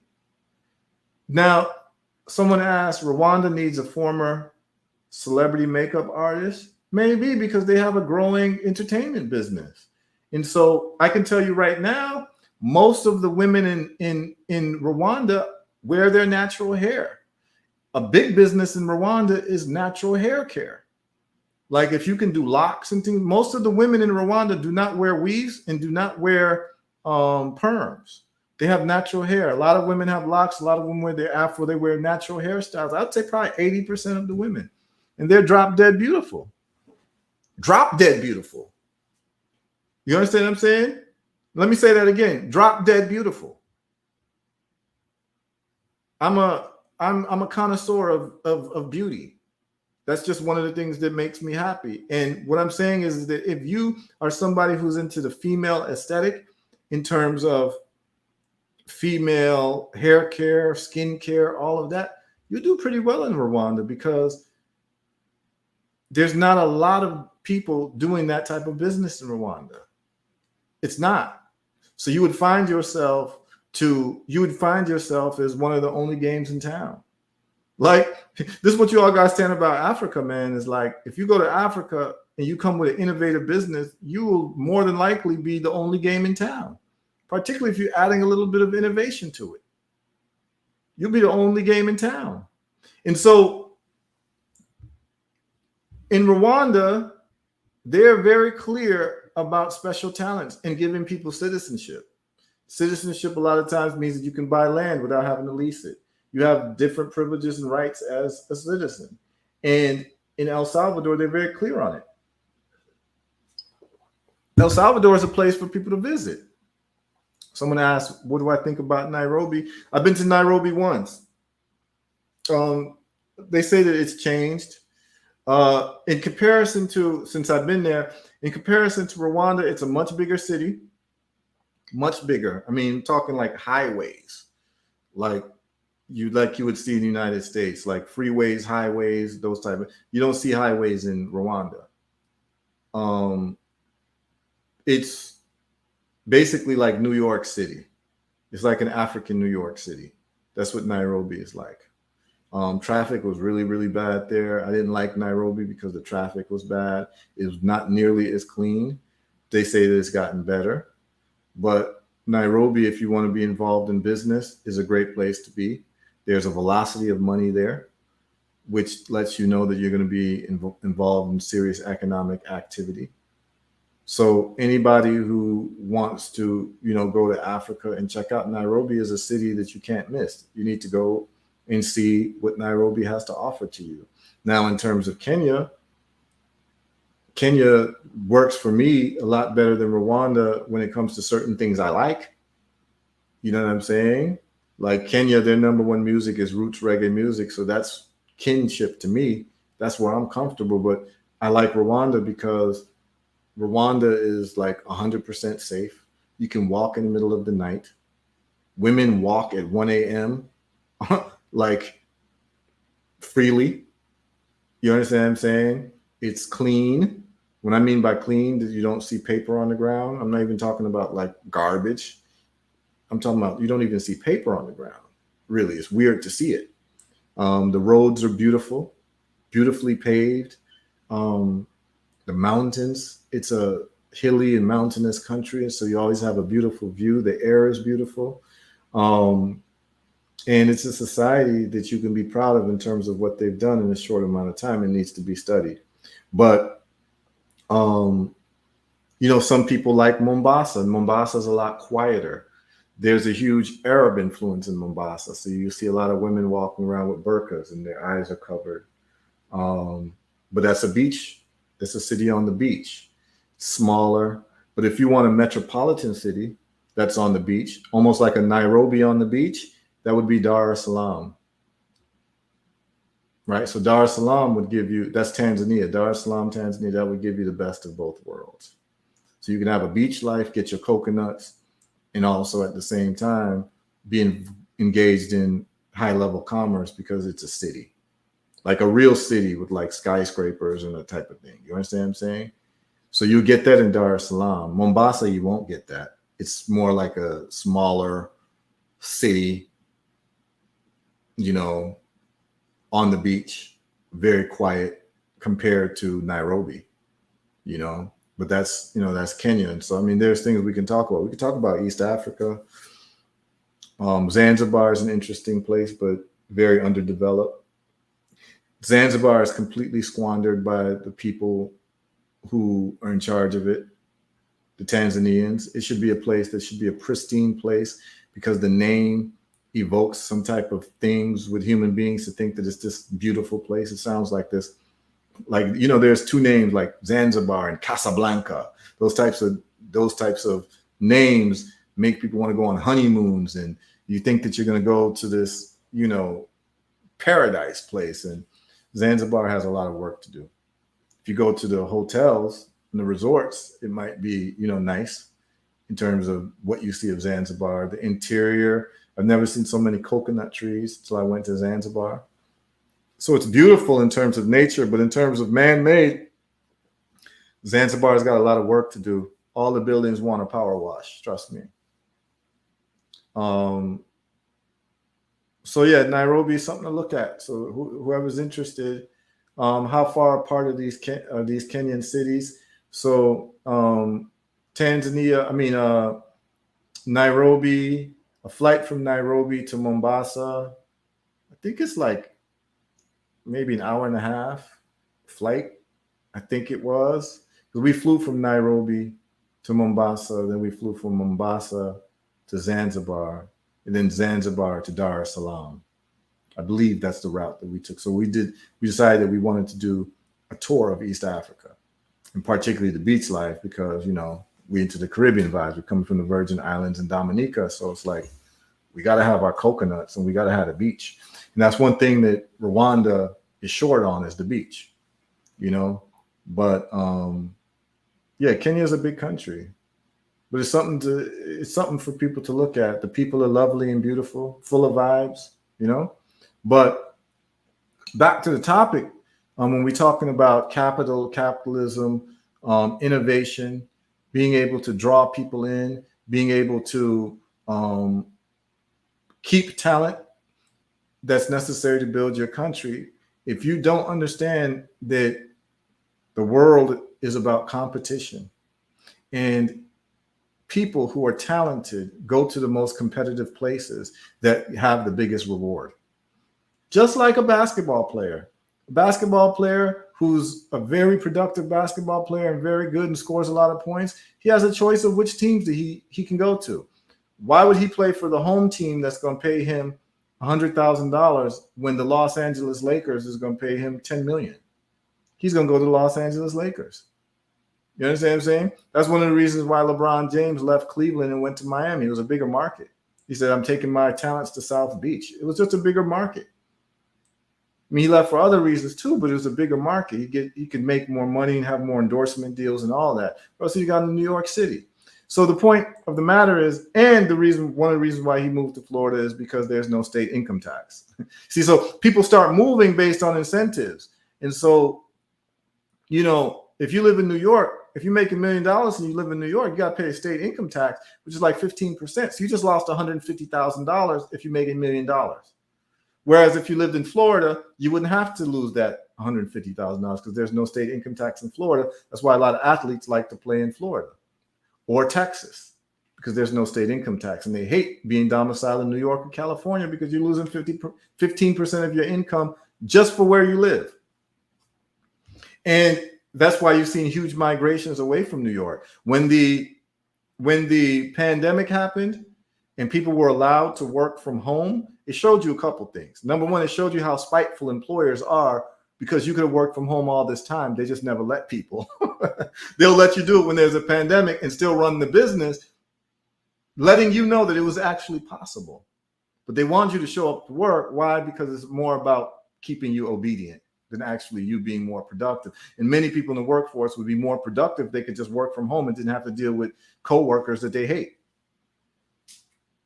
Well, everyone could work from Zoom. The pandemic showed you that, so the cat got out the bag.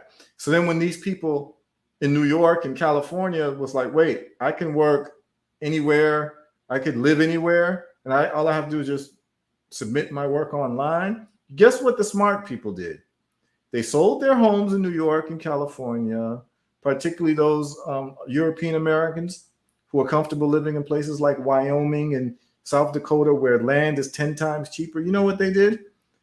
Or they moved to Texas, where they could buy a ranch. I know of several people who sold their houses in New York and California, overpriced houses, cashed out and bought. So they might have a house, and your view is like an alleyway. You might have a condo and it's an alleyway, and you're paying like, the place is worth like $500,000 or $600,000. They sold it, got the money, and with that $600,000 or whatever equity they had, let's say the equity was $300,000, they were able to buy a 15, 20 acre ranch in Texas and have no state income taxes.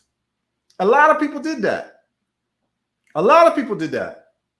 And they just work remotely, because why am I going to pay more income taxes and get less land for my money by living in New York and California? The only reason why I live in New York and California is because of my job. Most people, this is what the sister was asking me about, like people doing things for money. Most of y'all live where you live because of money. If it wasn't for money, most of y'all would move tomorrow. Why the hell would you live in New York when you can live in Florida if it wasn't for money? You can visit New York, but who would rather live in New York where it's cold, or Chicago where it's cold, or Florida where you have no state income taxes and it's 85 degrees every day? And every couple of years, you might just have to worry about a hurricane that ain't even going to hit you, and you can just go somewhere else for that 3 or 4 days. Look, y'all, right now I'm in Florida. The weather is beautiful here. You really couldn't pay me to live anywhere else in the United States. The weather's beautiful here. The beaches are beautiful here. People are generally cool here. There's people from different parts of the world, from the Caribbean, South America. You get to meet different types of people, different cultures. Florida's kind of lit as far as America goes.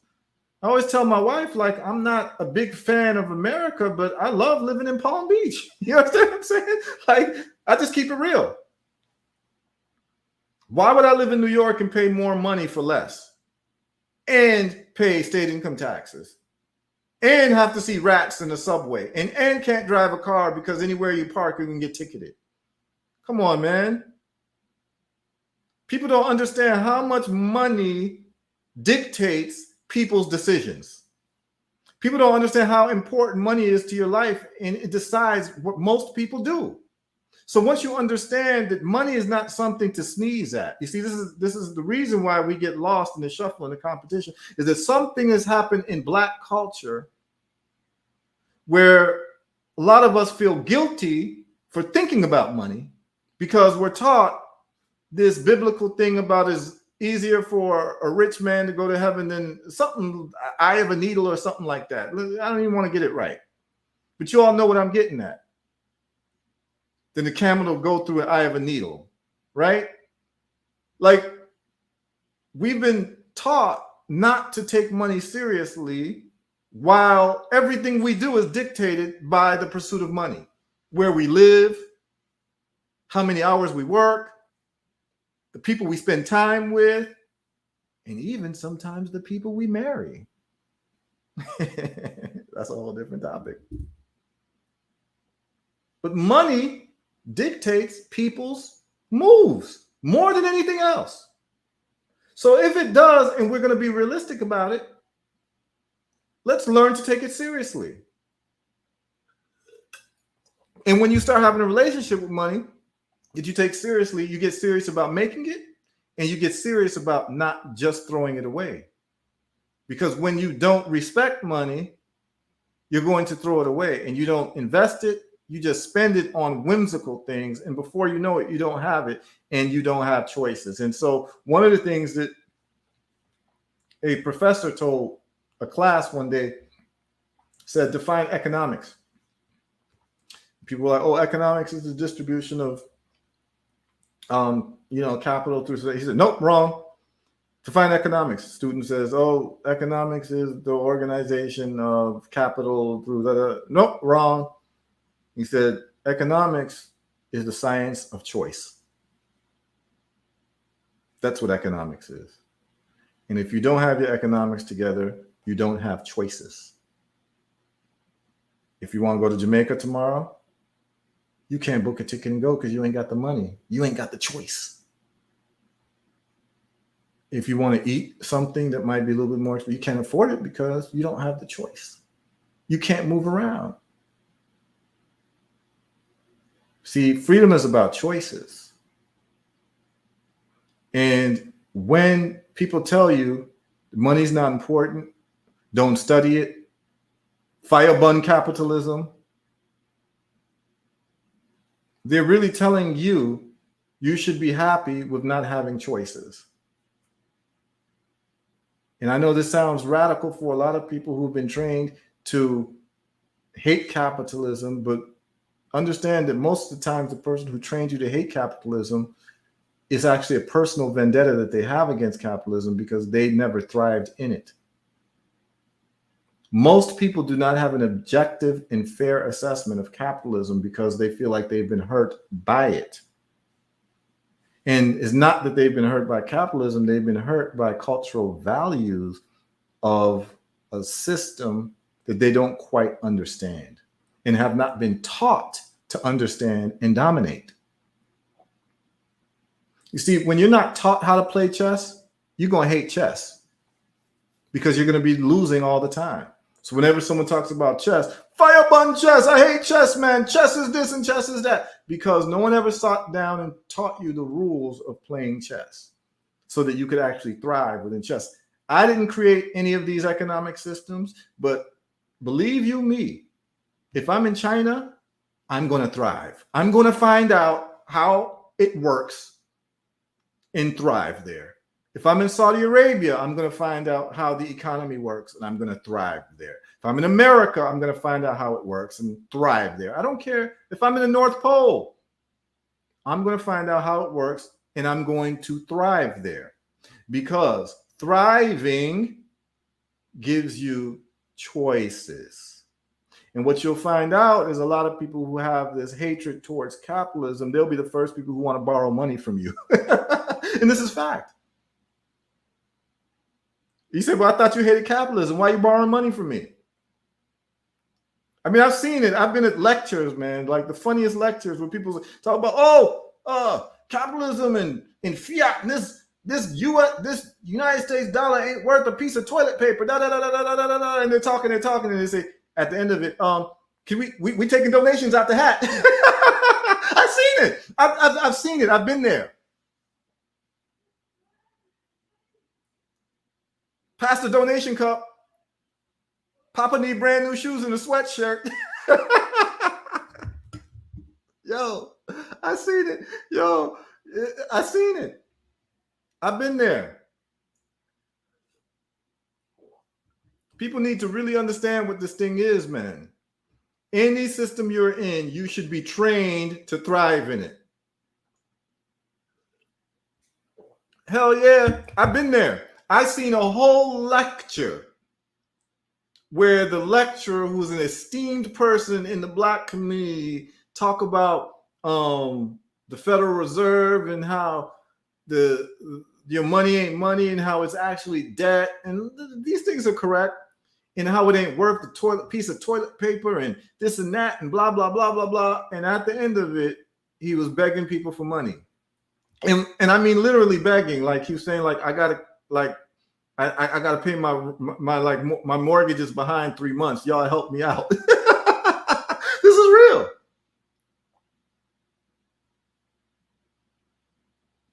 So what that person's doing is that he's creating an environment for people not to actually thrive, but to be people who got their hand out, where they're not giving value in return for value. And we talk about it. Like, I have no qualms in saying to you, to quote the great Umar Johnson, the self-proclaimed Prince of Pan-Africanism, I have no problem to tell you, run them cash apps.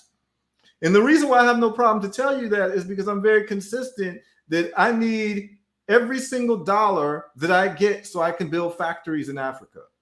I have a mission. And I know that mission cannot be really made without capital. I'm not going to be doing GoFundMe's and whatever. No, I'm saying to you that if I'm going to give you value, you can give a little value back. If night after night after night, I'm lacing you with ism and I'm giving you a better way to think about things and ways to thrive, then you can hit your brother up with a $5 cash app. I have no problem with that because I'm giving you joy and you're giving me joy. We're equal. I'm not even saying run $50, $100, even though, a couple people did run me with a $50 and $100 cash app. Give thanks. I'm not going to put you on blast. There's people who've done that. And we're doing well. But the point of the matter is that you should not be shy to deal with money in a serious way, particularly if you are somebody who is focused on making your people better and to create more value for your people. We are not you know, it's not necessarily that we are broke and black folks ain't got no money. The problem is that the wrong black folks got money. If black folks who actually cared about the development of our people had money, you would see things different than them spending money on Bugattis. They'd be spending money on building factories. They'd be spending money on hiring people and training people and creating jobs. I mean, the jobs I created in Africa, to me, are sacrosanct. My construction project that I did for just 3 months, I did a construction project in Ghana. That 3 months, we had 9 workers. And those 9 workers all came to me and thanked me because the money that they got from the project, and by the way, we paid them double. We paid them more than what they usually get paid and gave them bonuses, the construction workers. And there were about 3 of them that were able to pay for school fees for their siblings because I decided to engage in entrepreneurial activity in Africa. We have a factory in Gambia, and we've got 3 grown men working at that factory who are feeding their families with it. Even though, you know, we stopped during the rainy season, we're going to deal with that. But the point of the matter is that I go to Africa and I provide value, and I understand that there's no point in talking if you are not going to put your money where your mouth is. And I'm not one of these people who's ashamed to talk about money. I'm not one of these people who feel like it's bad to make money. A lot of us feel guilty to make money and to say that we're making money and to sell our services for a competitive price. A lot of us feel bad about it because what a lot of us have is a thing called survivor's remorse. We feel guilty to be successful because we've seen a lot of people around us not be successful. So we'll feel guilty. And so we'll try to downplay ourselves, or we'll try to, a lot of times, give away money to family and friends because we feel guilty and we don't want to be seen as the evil relative who's hoarding money. But the reason why you got successful in the first place is because out of everyone else in your circle that you knew the proper way to allocate capital and time and your talents. And when you then get the capital, you didn't blow it away like your other friends who blew it away on cars they couldn't afford. You reinvested in something like Bitcoin or stocks or another business. You should never feel guilty for thriving. But in our communities, there are a lot of people who are made to feel guilty for thriving. And that has to stop.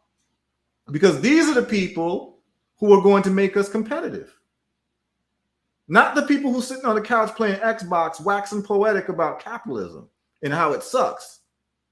Now, don't get me wrong. I do believe in what you call social safety nets. Like, I don't believe people should be homeless and starving. But I don't believe that the person who's homeless and starving, who's not contributing anything to society, should get the same amount of bread or the same amount of anything that somebody who is actually worked on different ways to, let's say, cure cancer, which we have a cure for, by the way, or a way to resolve cancer. Maybe we don't use the word cure because it's a legal term. But, you know, anybody who's interested, go to herbalresults.net, go to my book, The Successful Eradication of Cancer Using Intracellular Parasite Theory. You'll be surprised what you see in there. You'll be surprised by the testimonials we have. That's just a little side thing. But what I'm saying is that if you don't reward somebody for innovating and solving problems, your problems in that society will not be solved. Because those people who actually have the capability, the drive, and the discipline to solve it will not feel any benefit in solving it if the person laying down on the couch who is playing Xbox all day gets the same check every month that I get for solving cancer or solving, you know, real problems of the world. You've got to incentivize your people to actually solve your problems and make you competitive. Kagame understands that of Rwanda. That's why he wants to bring people with talents and reward them with a free citizenship and usually give them preferred treatment.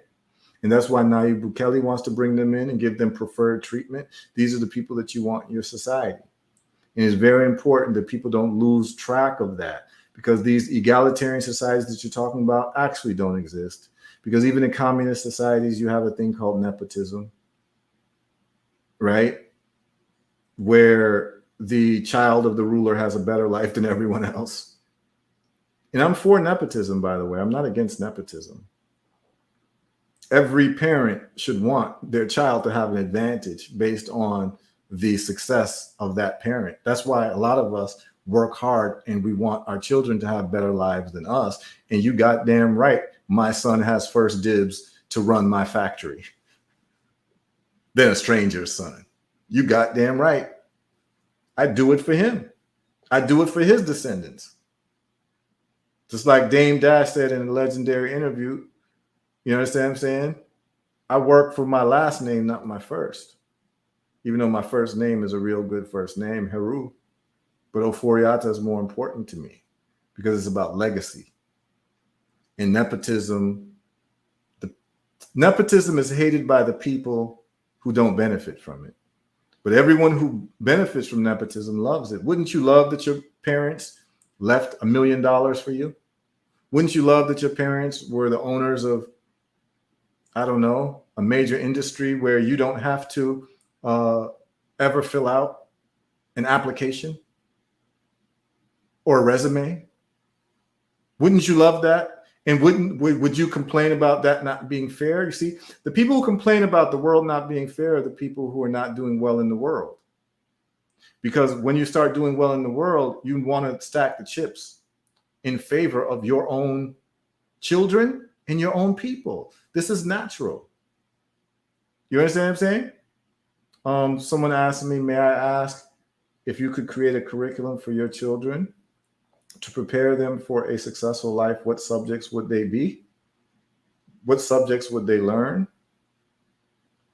Well, it depends on what you consider to be successful. If you're talking about like generally successful in life, I think that to me, if you're going to get one subject that's not a useless topic and the reason to go to school, I would push my children towards engineering. The engineers are the real people. The engineers of this world are the reason why everything around you exists, because of engineers. I don't care if it's your computer. I don't care if it's the bridges you drive on. I don't care if it's the roads. Engineers are the ones who plotted, planned, and put all of that together. Your house is done by engineers, structural engineers. Engineering is the holy grail of development. So as long as you're in a society that wants to develop, engineers will always be needed and cherished. As a matter of fact, that's why you see America crumbling, because America is run by lawyers who don't know how to build anything except write laws. That's why America has so many laws. Every day, new laws are being passed because the people who run America are lawyers. Take that in contrast to China. The people who run China are engineers. That's why they became the manufacturing center of the world, because the people running that society understand science and they speak the language of science. And now they are competitive, and America can't just do whatever they want with China. America can go invade Iraq and Afghanistan, but they can't do that to China. When they're upset with China, the conversation got to be a little different. The tone changes a little bit, but it wasn't always like that. It wasn't always like that. China used to be the laughing stock of the world. Japan used to come into China, do whatever they wanted. Britain came in, did whatever they wanted, all that. You understand what I'm saying? It got to be run. Your society has to, and I'll give you another book for y'all to look at. It's an old book, but you should read it. It's called The World is Flat by Thomas Friedman. He talks about after the post-industrial age, whereas the information age, how different countries actually set up to capitalize from the internet age. Talked about India, China, and all that. And he talked about how, like, in China, when Bill Gates would go to China to speak, the Chinese students, grade school, high school, college, would pitch tents outside the stadium. He could only speak at stadiums, by the way. He was like a rock star, right? He's like basically Jay-Z. You understand what I'm saying? Where, you know, or Beyonce, where people like stay up overnight, or Michael Jordan shoes or whatever. In America, the children will camp out overnight, or Star Trek movies or whatever they do, the stuff that they like to be excited about in America. Well, in China, what they're excited about is people who are leaders of technology, and they stay up overnight and camp out to be the first people in line to get into the stadium to hear these people talk. And he talks about it. And he talks about how India graduates more engineers in just one village or one city than the whole America graduates. Some people aren't playing, you know. Some people saw the direction that the wind is blowing and understood that to be competitive, there are certain things that you have to do. And those things have to be based on science and technology and engineering and physics, not metaphysics, physics. You see, Black folks love to get into everything but the thing. Oh, I'm a master of metaphysics. Oh, really? I'd like you to tell me about physics. Because from last I estimated, physics is what's responsible for getting satellites in the sky. You know, like them satellites that can see you from millions of miles away and drop bombs on and lead warfare on your head. That type of science, we want to talk about metaphysics. A lot of our people rather study astrology than astronomy. They want to talk about Mercury in retrograde, but you ask them if they got a telescope, they don't, and they can't even point out Mercury to you. Like, this is real. Come on, y'all. I ain't messing with y'all no more, man. I ain't messing with y'all. How many people gonna tell me Mercury's in retrograde, but they can't point out Mercury because they don't even have a telescope? And Mercury really exists. And I always wonder, how did they find out it's in retrograde, but you haven't like actually seen it with a telescope moving in retrograde? Who told you it's in retrograde? How can you confirm that? Because there is a thing called a telescope. Like we want to get involved in everything but the thing. Instead of physics, we want to do metaphysics. Instead of astronomy and astrophysics, we want to do astrology and ask people what sign they are. And I know some people will be offended by what I'm saying, but I don't care. Because the world is a serious place. And we talked yesterday about Israel and their technology and how Iran shot 331 bombs at Israel, and they were able to intercept all but 7 because of physics and understanding science and propulsion systems and timing and vectors and calculus and geometry and motion, the science of motion. And F equals MA, and E equals MC squared. Like, you understand what I'm saying? Come on, y'all. We're going to have to get serious at some point.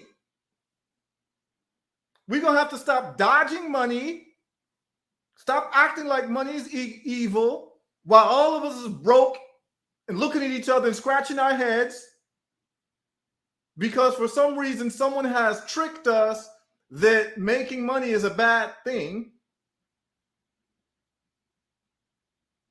And it's enough to just critique capitalism while you're losing in it.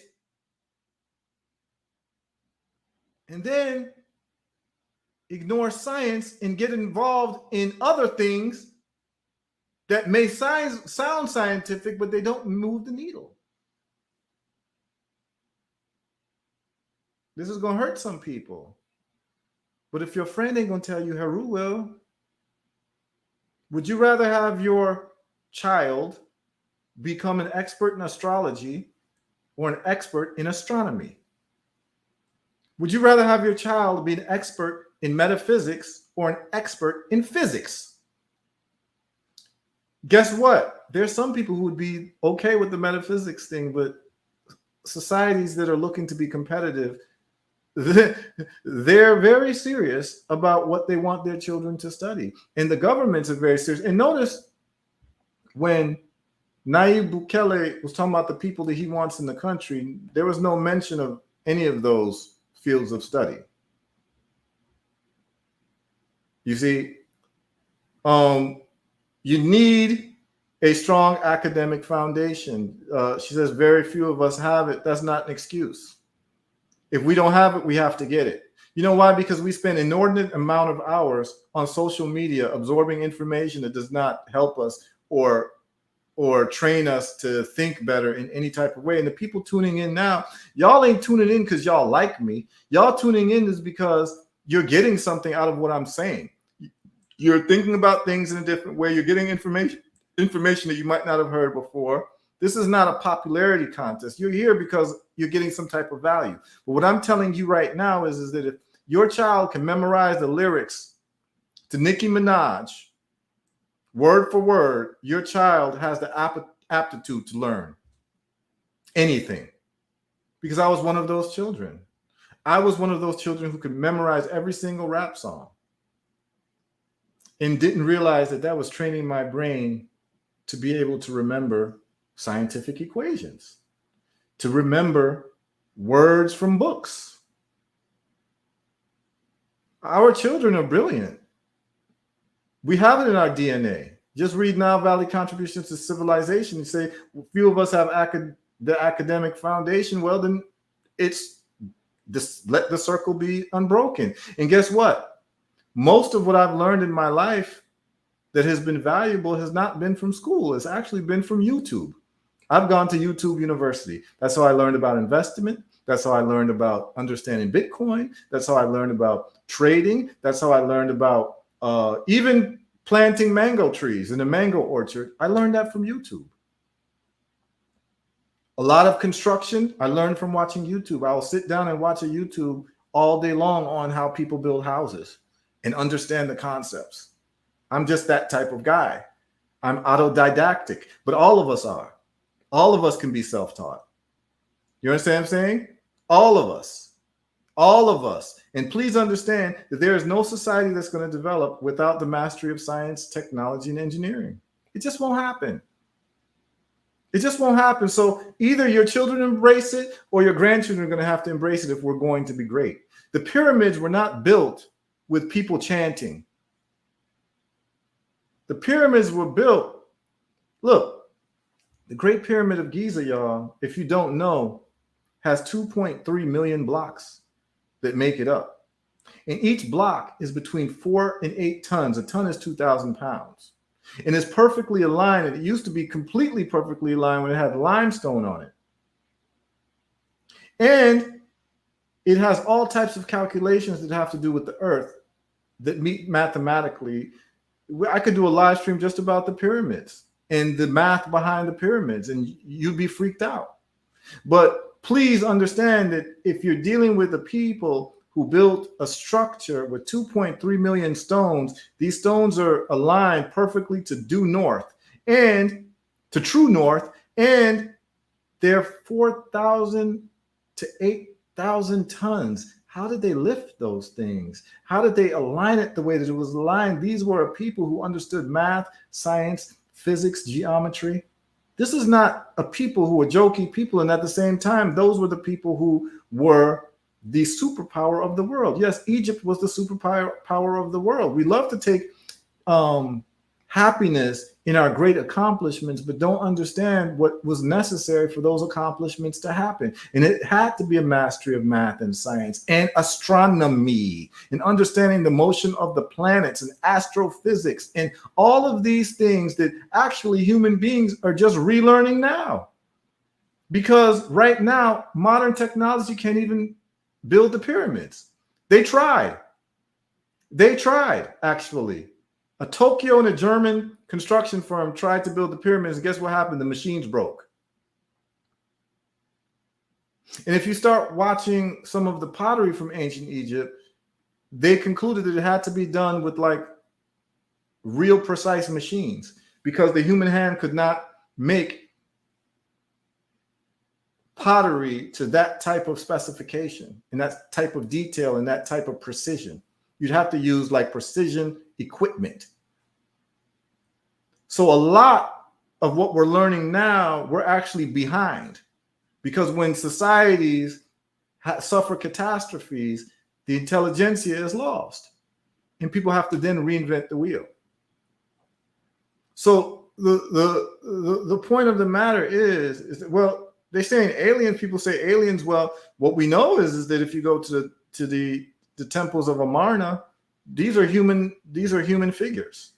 And they look like human beings, unless aliens look like human beings. But according to the law of parsimony, you have to choose, in any phenomena, you have to choose the explanation with the least amount of assumptions. And we know that this place is in Africa. So we have to assume that Africans were responsible for building it. That's based on the law of parsimony, or also referred to as Occam's razor. So until we can prove without a shadow of a doubt that aliens built that, we have to go with Africans, because guess what? All the artwork shows Africans. When you look at the stelas and you look at the paintings and you look at all, it shows Africans making and building and doing all types of things, like Africans with anatomical African body parts and African hair. You understand what I'm saying? And African language, because the ancient Egyptian language is a Bantu language. That's Theophilo Benga. He proved that. Cheikh-Anta Diop and Theophilo Benga, they proved that in the UNESCO conference back in the day. So this is actually settled science. But the point of the matter is that if you are going to be a serious people, you're going to have to stop avoiding serious things. And our people right now, collectively, whether it's on the continent, the Caribbean, America, we are on the pursuit of distractions. The pursuit of distractions. We see it all around us. I mentioned yesterday, like World War III is about to pop off, and you got adult men debating about a rap beef between Rick Ross and Kendrick Lamar and Drake. The World War III is about to pop off, where it's going to affect everybody. It's going to definitely affect economies, because let Iran shut off the Straits of Hormuz and watch the price of oil go up. Watch the price of oil go up if Iran decides it wants to shut off the Straits of Hormuz. And if there's a conflict that involves Egypt, because it's right next door to Israel, because Egypt gets involved in some type of way, and they've already had a war with Israel, watch the price of gas go up even more, and the price of goods go up even more when they shut off the Suez Canal. This is real, y'all. It has real consequences. But we want to, I don't know, like, we want to party like it's 1999. Like, it's crazy. Yo, it's like, it's crazy. It's crazy. And listen, this isn't an indictment of the average person. This is an indictment of our leadership. I'm talking about our leadership in terms of like political leadership and the people who have most of our ears and the people who control policy in Africa. Trust me, Iran is bombing Israel. Instead of them paying attention to like the Iron Dome and paying attention to like, wow, Israelis are intercepting 98% of these rockets. How are they doing this? Maybe we should get this technology for ourselves so that we can actually control African raw materials without the fear of being invaded. And we could actually control the price of commodities that we heretofore have not been able to control because we don't have the technology to defend ourselves properly.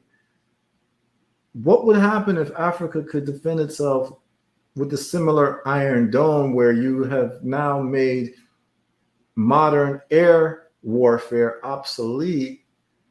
Wouldn't we now have a chance to actually be a great people because we'd be able to use the resources at the bottom of our feet?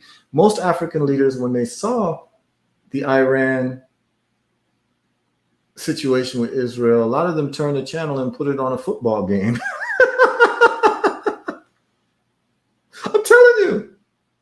I'm telling you. I can't mess with y'all, man. Yo, it's crazy. Yo, call in if y'all want to rap. Call in, you know, you all see where it's pending. Call in. Somebody want to comment on what we're talking about. You know, we have good conversations every day. We do this, man. But I ain't messing with y'all, man.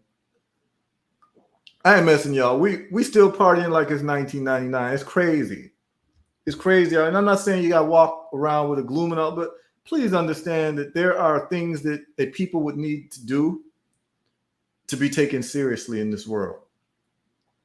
And if we don't have our minds on that and aren't keen on that, we can fall into the trap of what American society wants us to be, which is basically the entertainment for the world.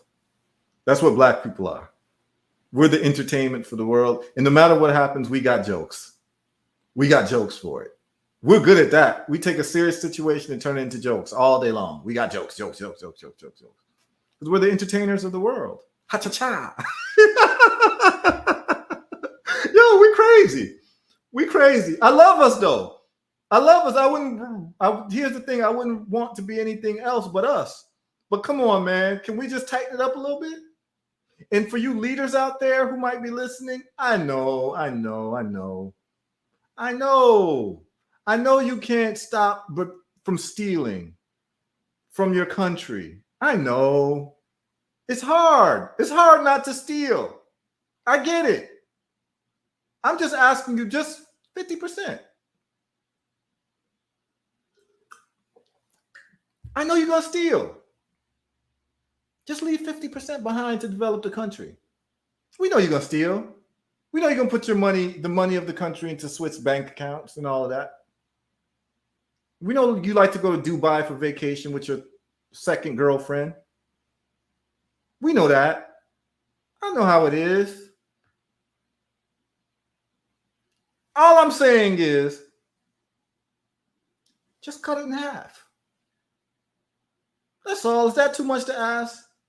Just steal 50% of what you've been stealing. I mean, you've been stealing for a long time. Any of these guys who've been running African countries for the last 30, 40 years, like places like Angola, Cameroon, you got people, like I said, the leaders are living ancestors.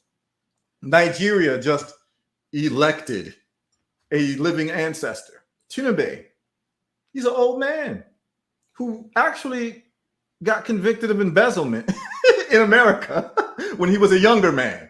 So guess what he's going to do in Nigeria? He's a professional embezzlement person. He knows how to embezzle. So now he's the president of Nigeria. Look him up. He was like an accountant or something like that, and he was charged with embezzlement, I think in New York, in his younger, more productive days.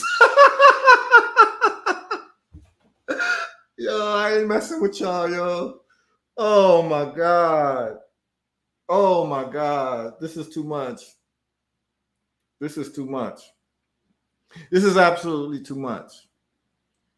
Look, at some point, and this is what these lives are about. I'm going to keep hammering in. We're going to talk about different topics, but you're going to see that it circles back to the solution. Every people who have been dominated by others. You see, and here's the thing too. This is why I have to talk about capitalism, because I want y'all to get a different way to think about this thing. Because you'll find out the people who hate capitalism the most are usually the people who haven't done well in these societies.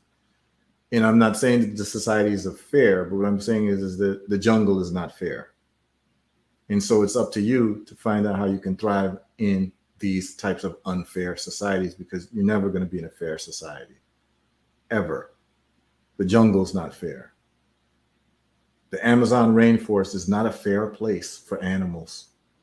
There's wanton murder every single minute in the Amazon. Animals murdering animals. animals defending their lives, some being successful, some not, some developing tactics to be able to kill better. And we are just very smart primates.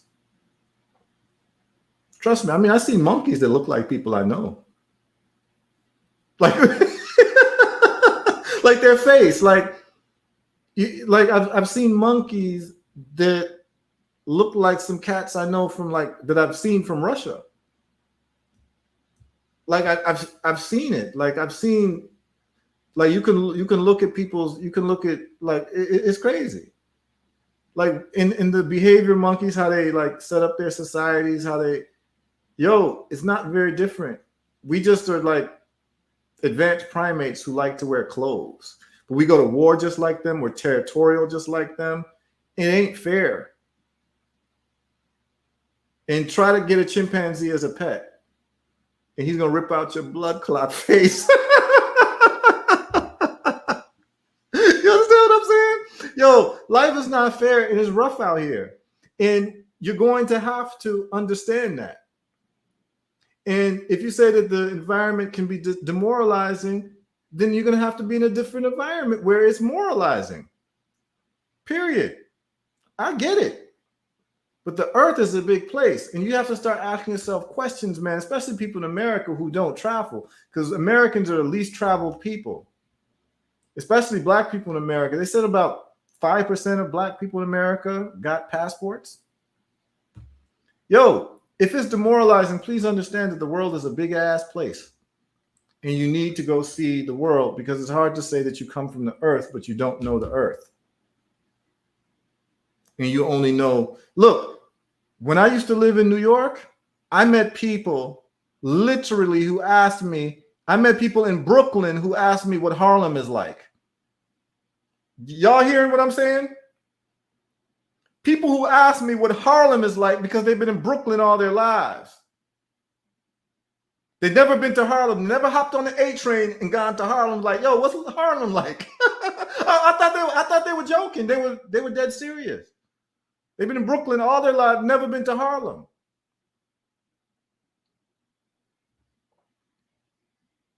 This is real.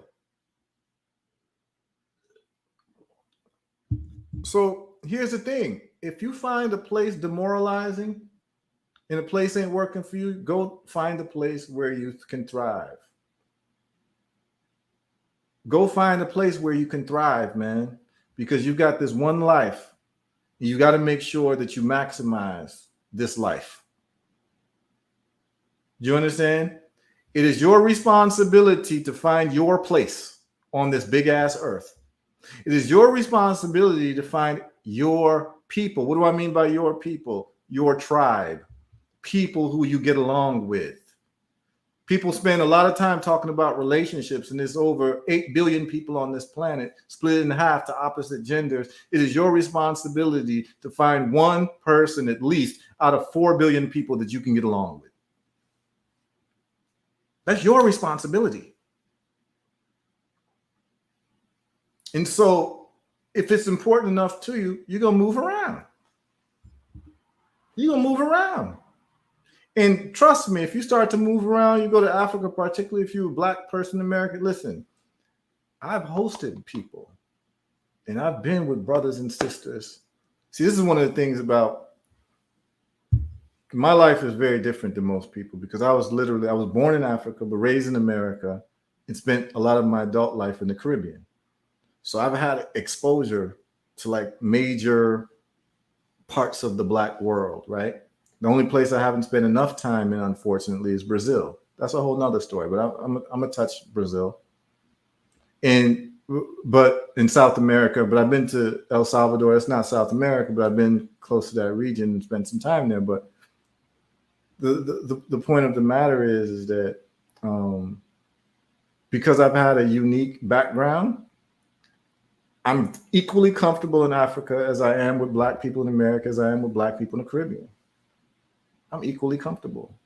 You understand what I'm saying? So, and a lot of times people don't know where I'm from. I'm in Jamaica. A lot of people think I'm Jamaican. I'm in the Caribbean. A lot of people think I'm from the, different parts of the Caribbean. I'm in Africa. And sometimes people think I'm from America and the Caribbean, and then they find I'm from Ghana. They're like, okay, cool. And that's why Pan-Africanism is the only thing that makes sense, because you can't tell where anyone's from. Any one of us is from. That's why when we start getting into these like arrogant, parochial identities based on boundaries that we never even cut ourselves, don't even make any sense to me. Like, it makes no sense. Like, you start like gang banging for your block. You know what I'm saying? When the whole world looks at you as a child of Africa, and they judge you by your continent and the strength or lack of strength of your continent. That's just the reality of the situation. And so at the end of the day, I've had the privilege to witness what happens to a Black person from America go to Africa for the first time. And let me tell you something, is one of the most interesting things that you've ever seen in your life. Because that person who's been basically locked and trapped in America all their life never realized what a heavy weight and burden that they were carrying until they actually woke up in Africa and were clear that, damn, I'm in Africa. You feel all this weight lifted from you. And as somebody who was born in Africa and has affinity to Africa, I feel that weight lifted every time I wake up in Africa. And I feel that weight come right back when I get to New York immigration. I feel it. I literally feel it. It's palpable. I feel the weight come back. You don't realize how much stress you're carrying in America as a Black person in America until you go to Africa and wake up in Africa. It has to be you wake up. The first morning you wake up in Africa, not when you land, when you wake up to your first sunshine in Africa, you start realizing how much you've been deprived. You start realizing how much stress you're carrying in America. You don't know it until you leave America. We can do a special, live on that. And I'll have people call in. Like, when I was in Gambia recently, we had a brother come to Africa, come stay with us for the first time. A brother from Pennsylvania, good brother, tired of America, 50-something years old, never been to Africa. And when he came to Africa, he was basically like reborn baby, like a baby that's been reborn. Everything was so interesting to him. Everything was so beautiful to him. He's connecting with his people that he's been separated from through no fault of his own. And he saw all of the fears and stereotypes and all those things about Africans don't want us and this and that. It completely dissolved because everyone's calling my brother, this and that. Everyone talking to him like he's family. And the brother right now got lifelong relationships from the trip that we took. And it was a business. We were doing business. We were building factory. So we weren't just there like sightseeing. We were there taking care of business. And he was with us. So we were moving a little bit differently. See, Africa's a little bit different when you're a man moving on business. It's different than going as a tourist. I highly advise, particularly the men, when you go to Africa and you move as a man on business, all type of things fall into your lap. All type of opportunities fall into your lap. You feel like Superman in Africa. You feel like the sky's the limit. You feel like you can do anything. You don't feel like that in America. In Africa, you actually start to feel like yourself, the best version of yourself. And so he felt it. The brother, I'll say his name, Howard Dorsey. Big up Howard Dorsey.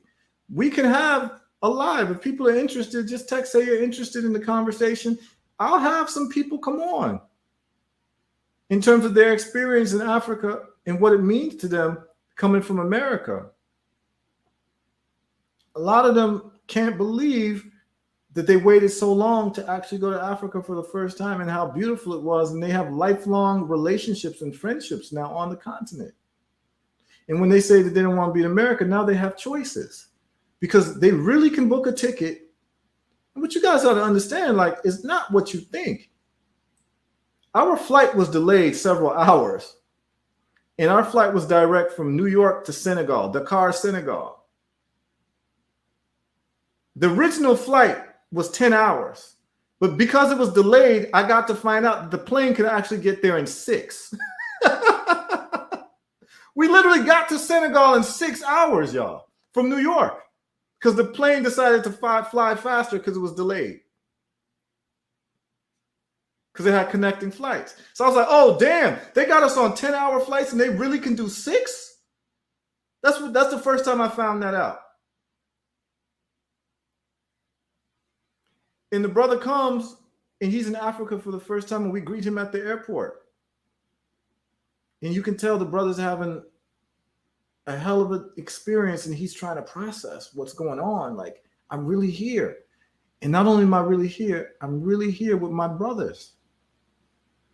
Speaking about me and the other brother, big up Nana Kwame. Howard wakes up the next morning, and it's a whole different, I can tell, he's literally looking around like a blind person who's been able to see for the first time. He's looking at the soil and looking at the people, and he's processing all of this, and you can tell that it's emotional. And the fact of how easy it was to get there. It's like, damn, I just had to, he took another route. He went through, I believe, he took KLM through the Netherlands before he came to Gambia. So his flight was a little bit longer than ours. We took straight from JFK to Senegal. You know how I do. I go for short flights. I ain't into these 30-hour flights, y'all. I'll see y'all later. I'll meet y'all. You understand what I'm saying? I'm going for direct flights as much as possible. So what you got to understand is, if we could prepare our minds and get ourselves right, Africa becomes a whole different experience, because many people go to Africa unprepared and thinking that maybe they can get a job in Africa, which you're not. The only people who can really get a job in Africa are probably engineers, if you want to be involved in infrastructural projects, and probably people who are involved in computers. Other than that, you better have your entrepreneurial hat on, because Africa's not there for you to get a job. Africa's there for you to make jobs, because you're coming with a stronger currency. And so your capital goes longer. You can choose to use that capital to shop, or use that capital to build businesses. I build businesses. So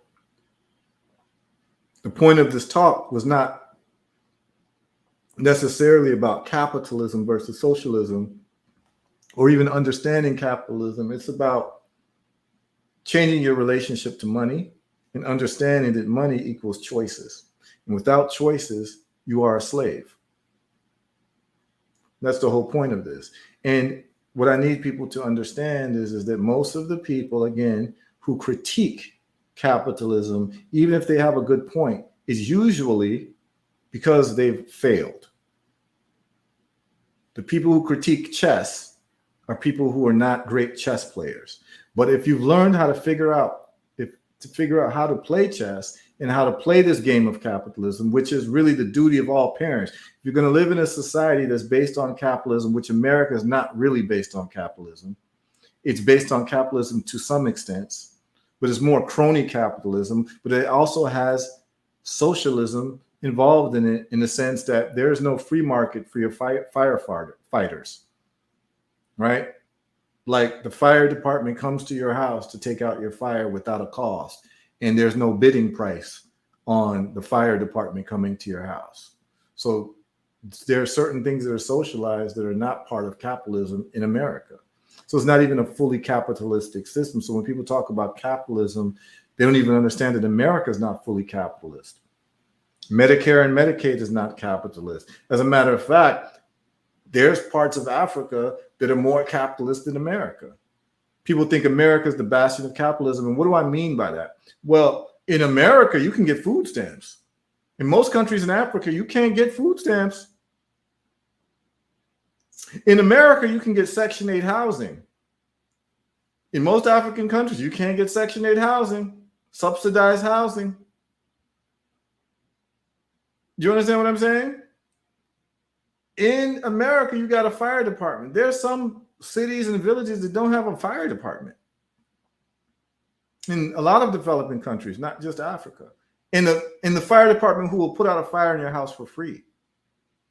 So this is not even fully capitalism. This is what people know. When people talk, I listen to people talk, and it becomes clear to me that this person doesn't even know really what they're talking about.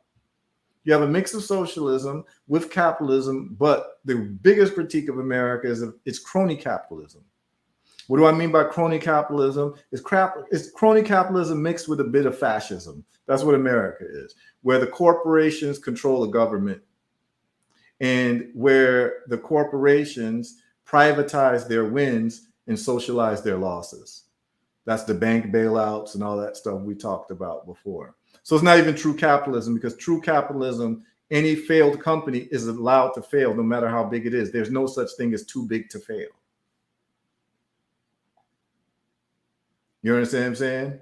So the thing is that in America, they have these types of systems in place that a true capitalist society would not have in place. So even when you say America is capitalist, it means that you didn't really understand what's going on. And it's a personal vendetta that you have towards an economic system that you truly do not understand. And because you do not understand it, no one's actually sat around and taught you the economic system, which should have been taught to you by your elders. But since your elders did not conquer the system and understand the system, they were no position to teach you how to thrive in that system. And I'm telling you that no matter who you are and where you are, it is the duty of your parents to show you how to thrive in the system that you live in. But if they've never learned how to thrive, how can they teach you anything that they don't know? So then at some point, you have to take it upon yourself to break the cycle. And you should be confident with yourself. If you lived on Mars, you would thrive, regardless of the economic system that they have in Mars. And that's what Black folks need to have an attitude about. That listen, no matter where we are, we don't care where it is, we're going to thrive. And we're going to learn the rules of this system and learn how to play. But many of us are playing chess and don't even know the rules of checkers. You understand what I'm saying? And a lot of people, it's not your fault, but at some point, the cycle has to break. And the first way to break the cycle is to break the type of thinking that you have. It's the type of thinking that you have where you have not been in life, but you still hold an arrogance as if you were. You should be humble and learn from the people who have actually been successful in whatever system it is that you find yourself in, regardless of how you feel about it emotionally, because losing is expensive. Losing is very expensive. And that's why we can be in places like Tanzania, and I've got to go look for factory space for my businesses. And the only people who are renting out factories are the people who own the warehouse spaces for these factories, and they happen to be Indians, because they didn't let the theory of capitalism hold them back, or whatever the theory of capitalism was, hold them back from having choices.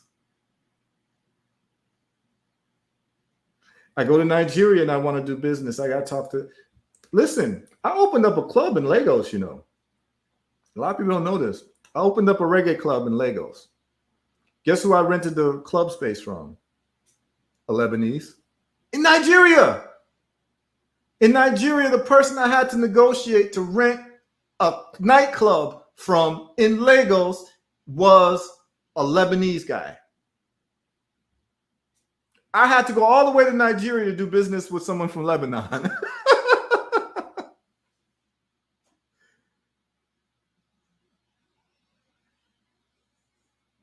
These people, listen, I ain't mad at them. They can't get money in their country. So what do? We're going to go to Africa, or we're going to go to a Black neighborhood, because that's the lowest hanging fruit, because they're not competitive. They got this thing about money that they're allergic to because they think that it's actually more noble to be a poor, righteous teacher. That's how most people act in the activist community. I'm talking about brilliant ass people, man. People who can quote you this and quote you that and talk about things on a high level, but they're broke. And they're broke because they have not transferred their intelligence towards understanding working economics for themselves, their families, and everyone else. They're too ideologically constrained to actually make the rubber meet the road. So now they've got all these theories, but never built a factory. They've got all these theories, but never hired nobody. They've got all these theories, but they sleeping on somebody's couch and borrowing money from their friends who are trying to figure it out. See, do not let rhetoric be your governing principle. It always has to be based on results. And I'm not married to nothing but results. Whatever gives me results, that's what I'm going to do. I am not ideologically constrained. I am about, and I'm clear, I am about the development of Africa with no apology, where Africa is competitive with the world and Africa becomes a super world power. That's my identity. That's what I'm living for. That's why I do what I do. And I'm not apologizing for it. So I'm looking for the best way to get this done. And it turns out that you can't get it done without capital. So I'm not anyone who ever shies away from capital, and I'm not anyone who ever shies from doing businesses. That's why you see me with several different businesses and things running, and I'm doing this and I'm doing that. I got a mango farm and I got this going on. I got that going on because I am trying to figure out ways to get capital to make this thing happen that has to happen.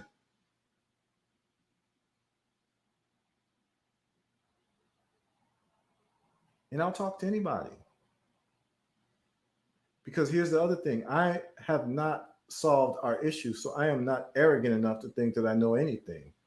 And one of the best quotes that I ever read is that the wise man and the accomplished man is a man who enters every conversation knowing that he can learn something from the person he's talking to.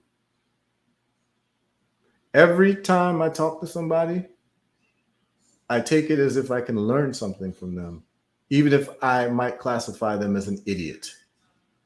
That idiot might say something profound that can help me towards my mission in life. And I told you what my mission in life is. It has to happen. You look, there is no bigger tragedy in the human story than a people who have been gifted the most valuable piece of real estate on earth, but not learn how to benefit from it, where they become the most powerful people on earth to ad infinitum. Africa is the most valuable piece of real estate on earth, ladies and gentlemen. We've been gifted that. And the Creator, whatever you believe, gifted us that. And the question is, what y'all gonna do with it? What y'all gonna do with it? You're gonna be Mobutu Sese Seko, who kills Patrice Lumumba. Why'd you kill him? What, you thought you're gonna run the country better than him? Okay, let's see what you do. You killed Lumumba because I guess you feel like you should be in charge of the Congo, which is the richest minerals-based real estate on earth. Okay, you killed Patrice Lumumba because I guess you think that you can do better than Patrice Lumumba.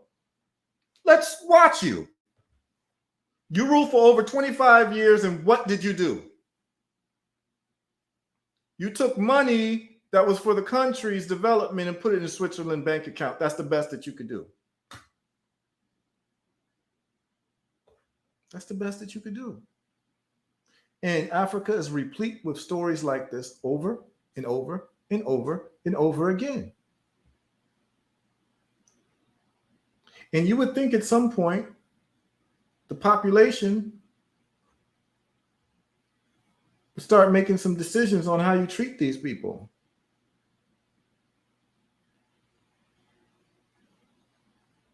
Most of these African leaders have not dreamt. What I mean by dreamt is literally, they have not had a vision or a dream in their mind that their country would ever be greater than their former colonizing country. Listen to what I'm saying. They haven't even exercised that thought. That if you were to talk, no, how are we going to get Ghana? How are we going to get Nigeria to be more powerful than England?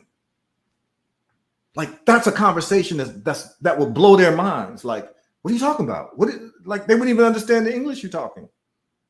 Because they never even contemplated that could happen. It never even crossed their mind. It never even, because most of them don't have Africa as the end game. When they get sick, they go to Europe, to the hospitals. Instead of building up their own hospitals in their own countries, they go to Europe. Because they don't understand the allocation of capital. Allocation of capital for a country. And here's the thing, and I've said it, and I've been on TV in Africa saying this. I've told them, listen, the problem with most of these African leaders is that they're not even ambitious thieves. What do I mean by an ambitious thief? Well, if me and you was thieves, right? And we're like professional thieves, right? Like real serious about being a thief. And we have two houses to steal from. One is a very developed house and one is an underdeveloped house. If we're ambitious thieves, which house should we steal from? We should steal from a developed house. So if you're an ambitious thief as an African leader, what you do in your thievery is, proper thievery would be to develop your country and then steal from it. See, I'm giving thieves advice to be able to do their thieving more efficiently with a bigger return on investment on your thievery. I'm talking to y'all, African leaders and would-be African leaders who want to steal from the government coffers. And guess what? This is true for the Caribbean too. Most of your economy is based on import duties because you're stealing money, you're stealing from the port. Actually, the biggest job, the most lucrative job you can have in an African or Caribbean country is to be the port director. They fight for that. They'll kill you to be the port director. Because, check this out. Your country don't manufacture much. So everything that you need is imported into the country. So you have all these import duties. People can tell you. A lot of Americans don't realize some of these things. Like, for instance, like in Barbados, if you want to ship a car to Barbados, you've got to pay double for that car. Your customs duties is the tax value of that car. If the car is $30,000, you've got to pay another $30,000 to get it into the country. So you end up paying $60,000 for a car. That's $30,000 in the United States because the country is making money off of import duties because they're not manufacturing cars themselves. And guess what? They're used to it. They get used to that. They get used to that. But guess what happens? You become an unambitious thief because you would make a lot more money if you manufactured the car in your country. Of course, you wouldn't make the duties, but you would have all types of taxes that would eclipse the import tax. You'd get business taxes from the factory owners. You would get income taxes from the workers of the factories. And guess what? It's not a one-off. It's actually something because products are being made all the time. And guess what? The products will be cheaper for the people because you don't have to pay shipping fees. And now you actually get a more prosperous society that you have a tax base in that's not based on imports. But they don't want to do that. That would take too long. And they need that money now because they got to go buy a villa in Switzerland.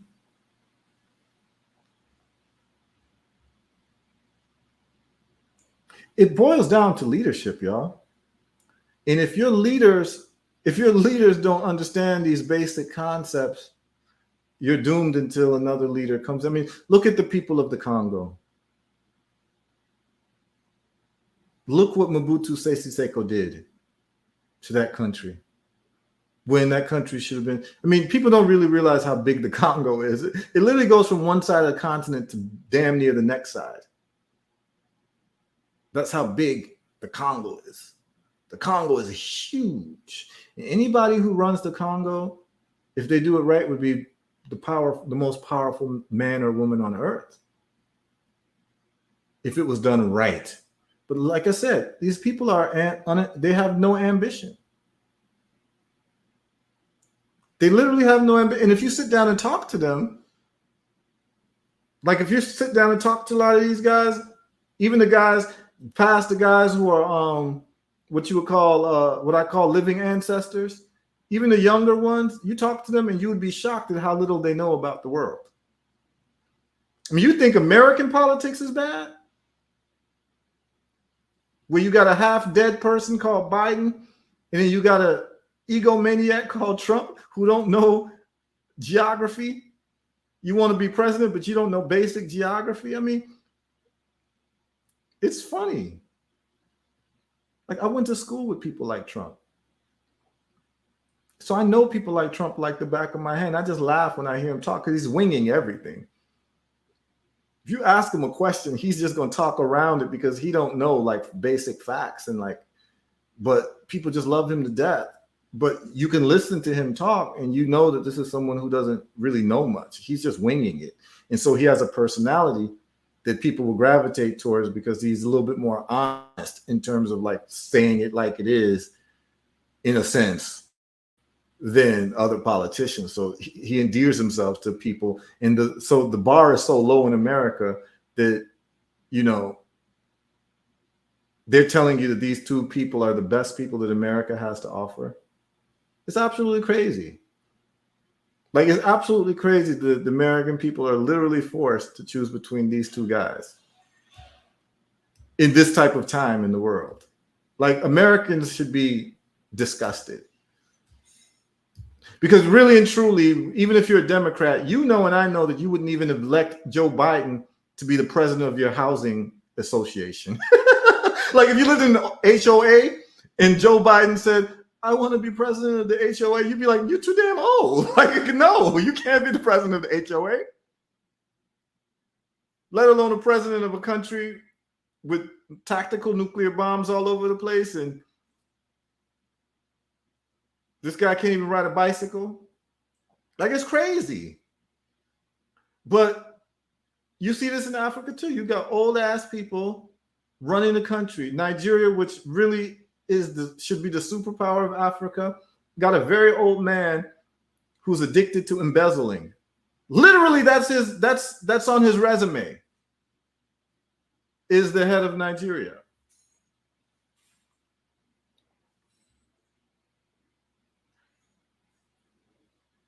So I just wanted to give y'all some perspective, man. I know I was wilding out a little bit. I have to wild out every now and then because, you can't make some of this stuff up. And I'm telling you that our relationship to money, our relationship to technology, our relationship to science must change. We cannot fear any of these things or be allergic to making money, doing business, studying science and mathematics. And this includes me. Like, this is not like to y'all. I have to force myself to be about what I talk about too. Because it's easy to fall into these meaningless conversations about like pop culture, but I also have my book on Isaac Newton that I read. He's a very important person to read about. He invented calculus on his summer break. I don't care what race he is. That's someone who needs to be studied. You invented calculus on your summer break just for the hell of it because you were bored and you had nothing else to do and you invented calculus. Vector mathematics. Like, that's crazy. If you want to be able to compete, you're going to have to be very comfortable with physics. String theory. You need to know what string theory is, particle physics. You need to understand theoretical physics, mathematical physics. You can't allow other people to be involved in these things and you're not, as a people and as a person. And you can't be satisfied with astrology, metaphysics, and opinions. All your opinions need to be falsifiable. What does falsifiable mean? In science, falsifiable means things that can be proven false. Because if it can't be proven false, in other words, there's no methodology or way to be proven false, is not something that's worth studying. In other words, if I say that gravity falls at this speed, well, I should be able to test it. It should be falsifiable. And yes, I can test the speed in which things fall and to be able to measure gravity. If I say force equals mass times acceleration, I should be able to test that. Everything that you believe should be testable. And if it's not testable, why do you believe it? That means you haven't been able to test it yourself, and you're just repeating what other people told you. That's the whole Mercury in retrograde thing. Like, don't be comfortable telling someone that Mercury's in retrograde and you can't point out Mercury with a telescope, or you don't even own a telescope or never have. So what you're doing is just repeating what you've been told, when Mercury really exists and you can actually see if it is in retrograde. It's not acceptable. That's what I'm saying. Like, when you have a goal, precision becomes very important. But when you don't have a goal and everything is willy-nilly, precision is not even interesting to you, because it's just about your opinion and being able to repeat what other people said and sound intelligent. And everyone saw this weekend when Iran was shooting missiles at Israel. Either you can stop the bombs from dropping in your country, or you can't.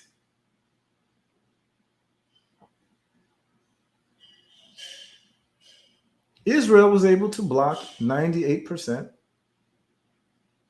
of the missiles coming like hot fire. And they have the technology based on math and science and physics and engineering to stop that from happening. And I sat there and I watched it.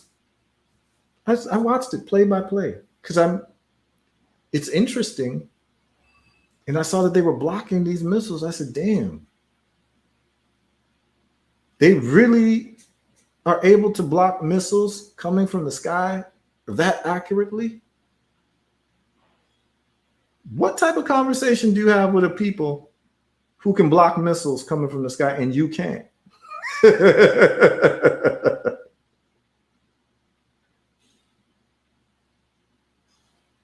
You know? I'm reading some of the comments, man.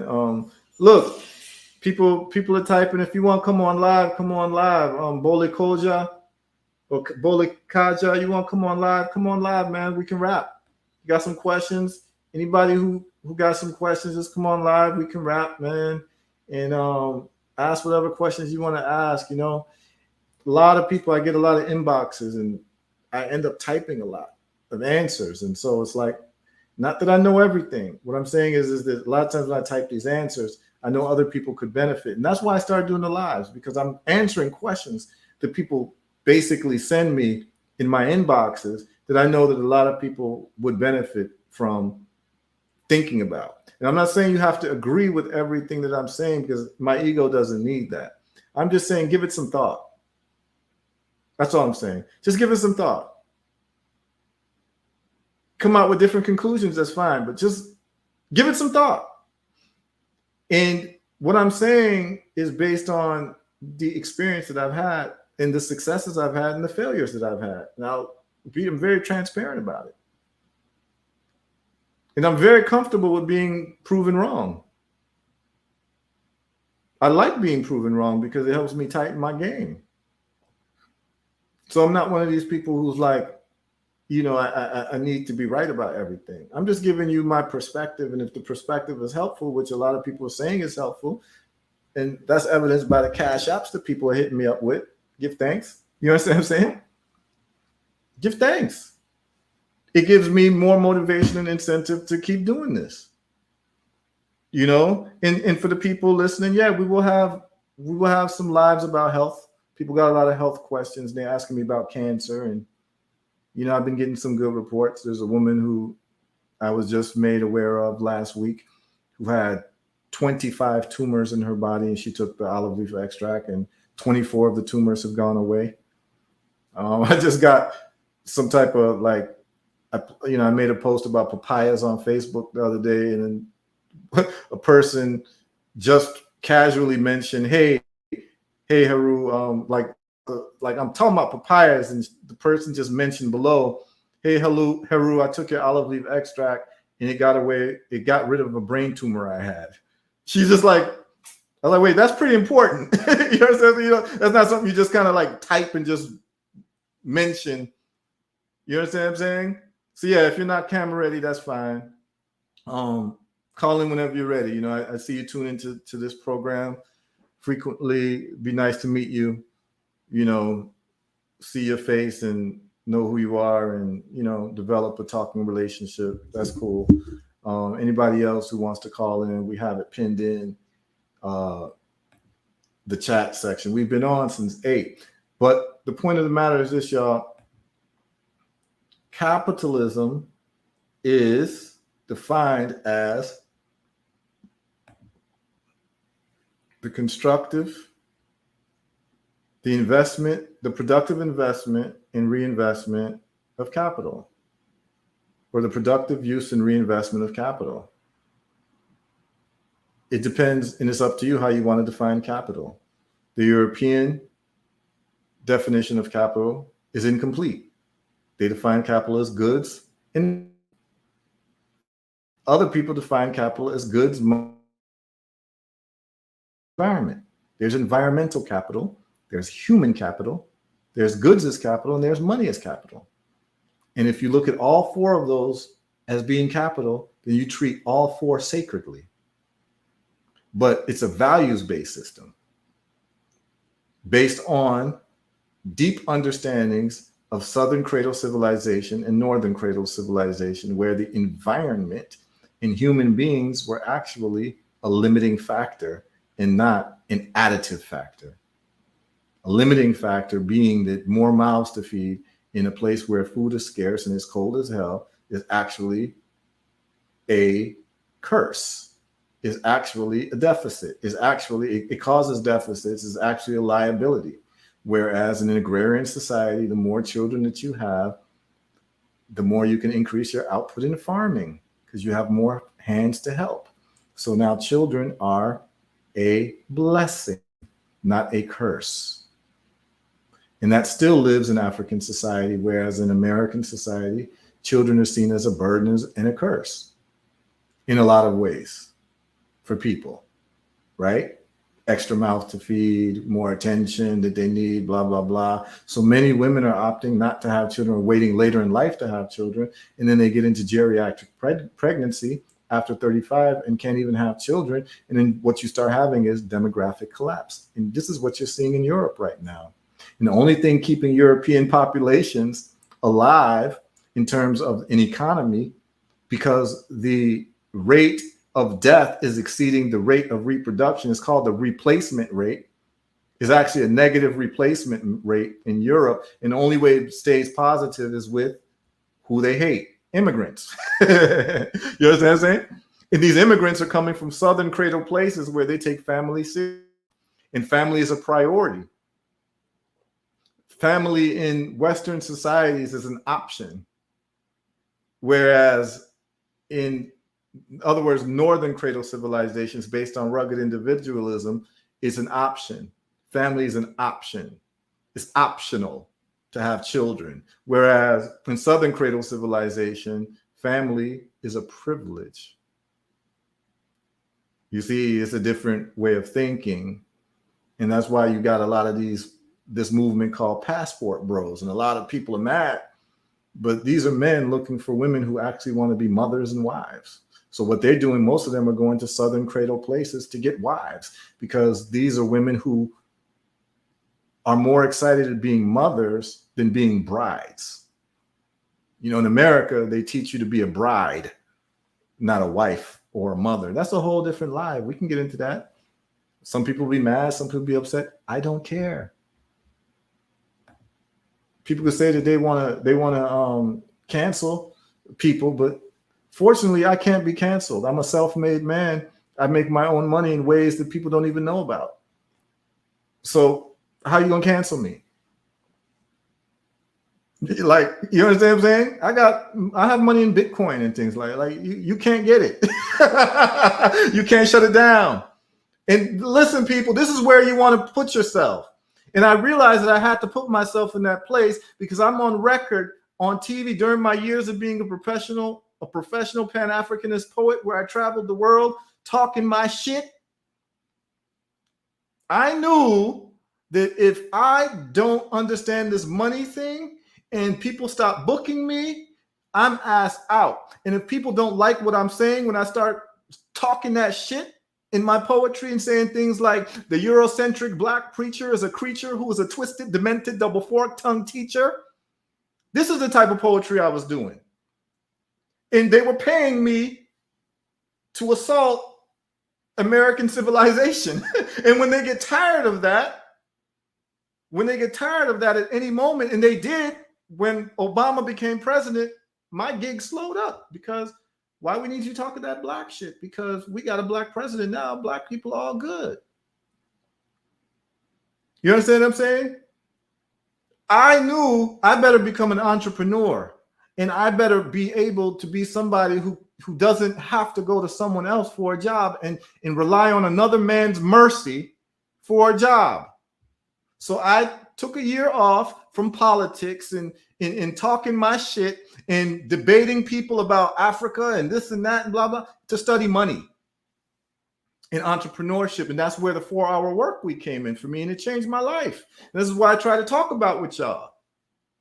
I dropped certain books that changed my life, that allowed me to be a free man. And then when I heard about Bitcoin in 2011, I was buying Bitcoin at $2. It's at 60 something thousand dollars right now, going to 70. I got in early because I read the Bitcoin white paper, because it's very important to me that I maintain the integrity of who I am. I've talked too much shit. I've talked way too much shit. For those who knew me as a poet, those who saw me on TV and talking my shit, I had no choice than to be independently Kuji-Chagalia'd out. I'm Kuji-Chagalia'd out because I had to have self-determination for myself before I could expect it for my people. So no, I don't have to report to a job tomorrow. I wake up when I want. I sleep when I want. My son will never hear me call another man boss. My wife will never hear me call another man boss. My wife never has to have another man as her boss. This is what's important to me. Because I've talked too much shit. And where the rubber meets the road is the understanding of money and investment and time. Because it turns out that the society that you're living in told you what is most important. And how you know what is most important is how a society punishes you. And when you get convicted of a law in the crime, they only punish you in two ways. They punish you with money or time. So they've told you what is most important in this society: your money and your time. That's what going to jail is, doing time. Or they fine you. So they've already told you money and time is the most important. I got my own money and I got my own time. Run them cash apps.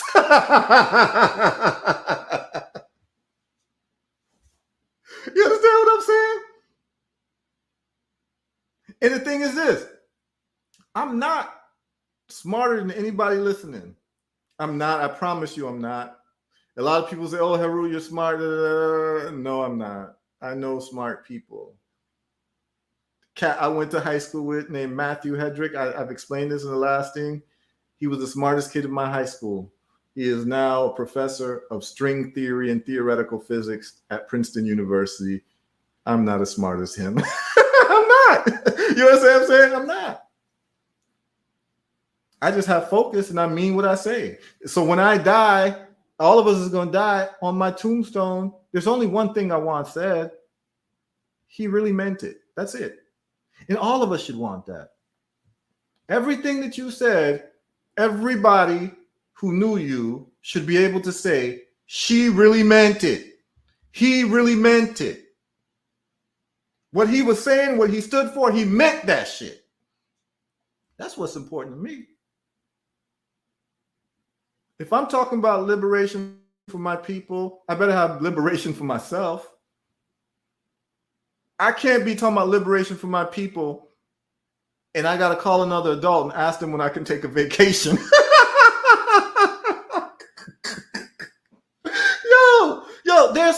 There's people who work in a job and got to ask permission to go to the bathroom, or at least tell people when they're going to the bathroom. Not I, said the fly.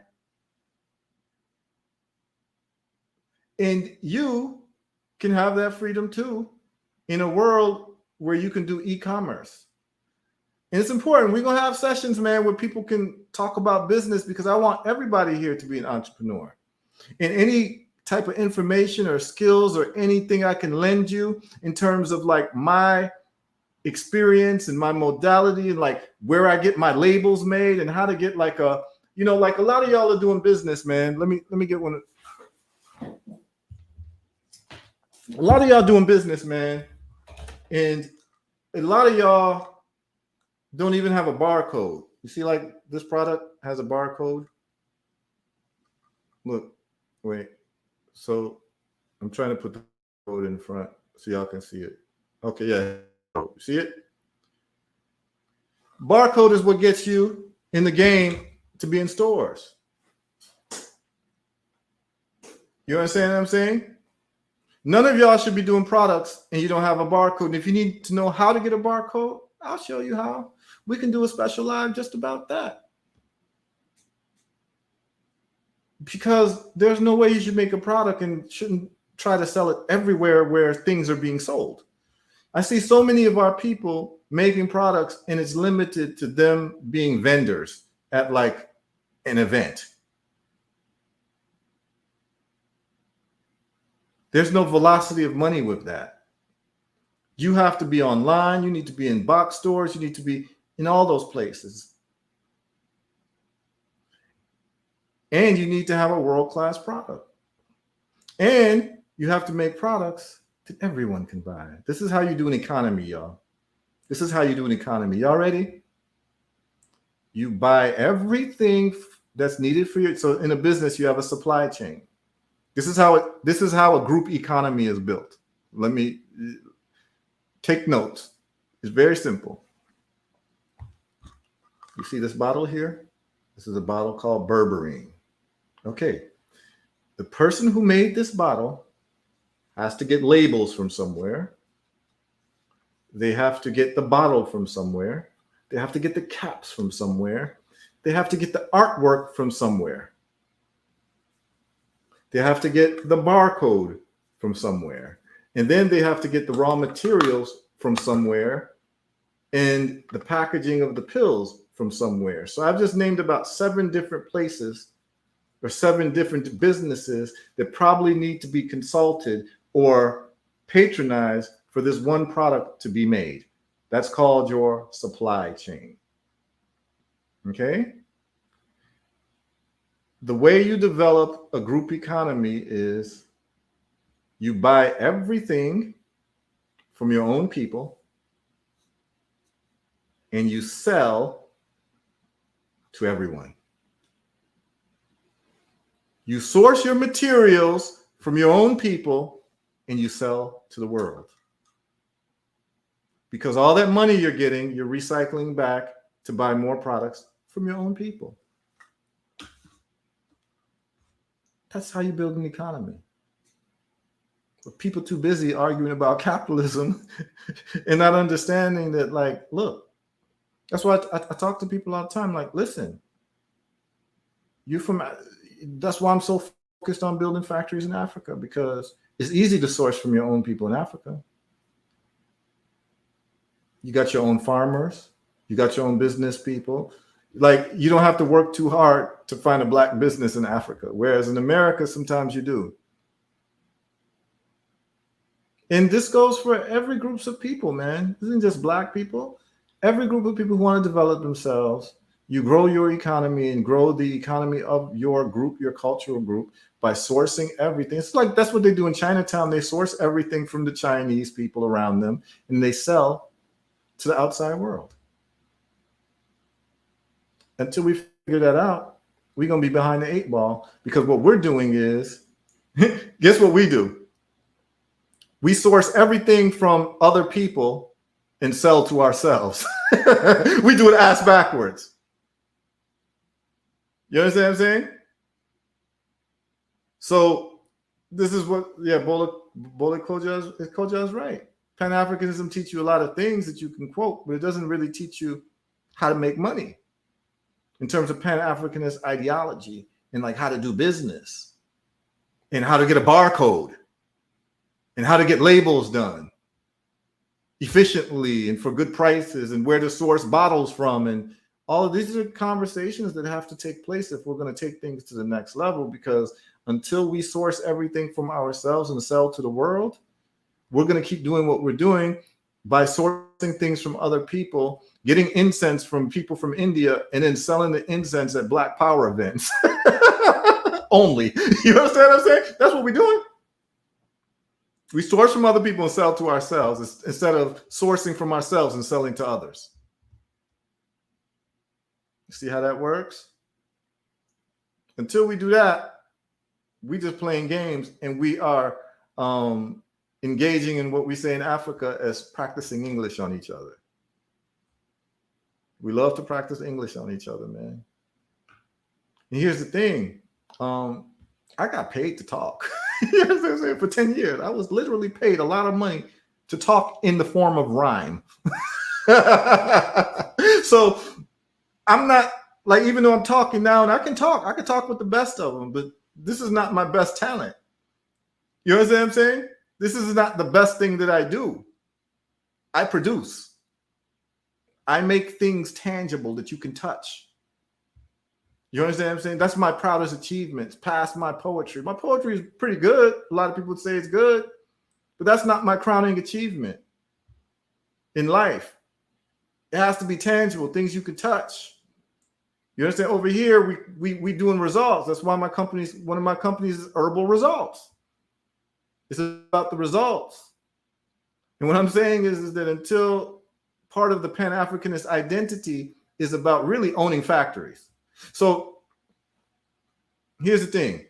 Those of us who've been in this Pan-Africanist game for a minute, in this whole like consciousness game for a minute, we've seen it go through ebbs and flows and different iterations. And one of the really interesting iterations in terms of the African personality that we saw maybe 20 years ago was a focus on health, right? In terms of like diet, right? So to be like a conscious African was to be like a vegetarian, right? So like, you know, you saw all these conscious Black folks being vegetarians because you saw the advent of people like a Dr. Sebi or a Queen Afua or Dr. Layla Africa. And these people became celebrities within the Black consciousness movement because they had an approach to health that was different than a regular standard American diet. And so part and parcel of going to an African cultural event in America, in terms of African consciousness, not like a continental African thing, but African consciousness in terms of political ideology, the food was usually vegetarian food, right? That became part of the personality traits of someone who was a conscious African in terms of that time and space. Well, what I'm saying and what I submit to you is that to be a conscious African right now, what we're going to have to do is start measuring it by like ownership of factories in Africa. Like if you are a conscious African, you are either owning a factory in Africa or you are working on owning a factory in Africa. That to me should be the measuring stick. Why is that? Because factories in Africa and manufacturing in Africa is our only way out. There's no other way out, y'all. Sorry to tell you. I'm sorry to break it to you. We've tried everything else except for one thing. Serious manufacturing of the raw materials of Africa to provide us every single thing that we need worldwide. And it just turns out that makes the most logistical sense according to supply chain science. Put your factory where your raw materials are.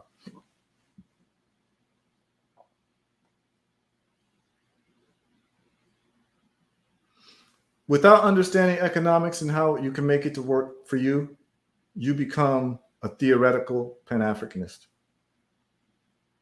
You become a Pan-Africanist with ideas, but no motion.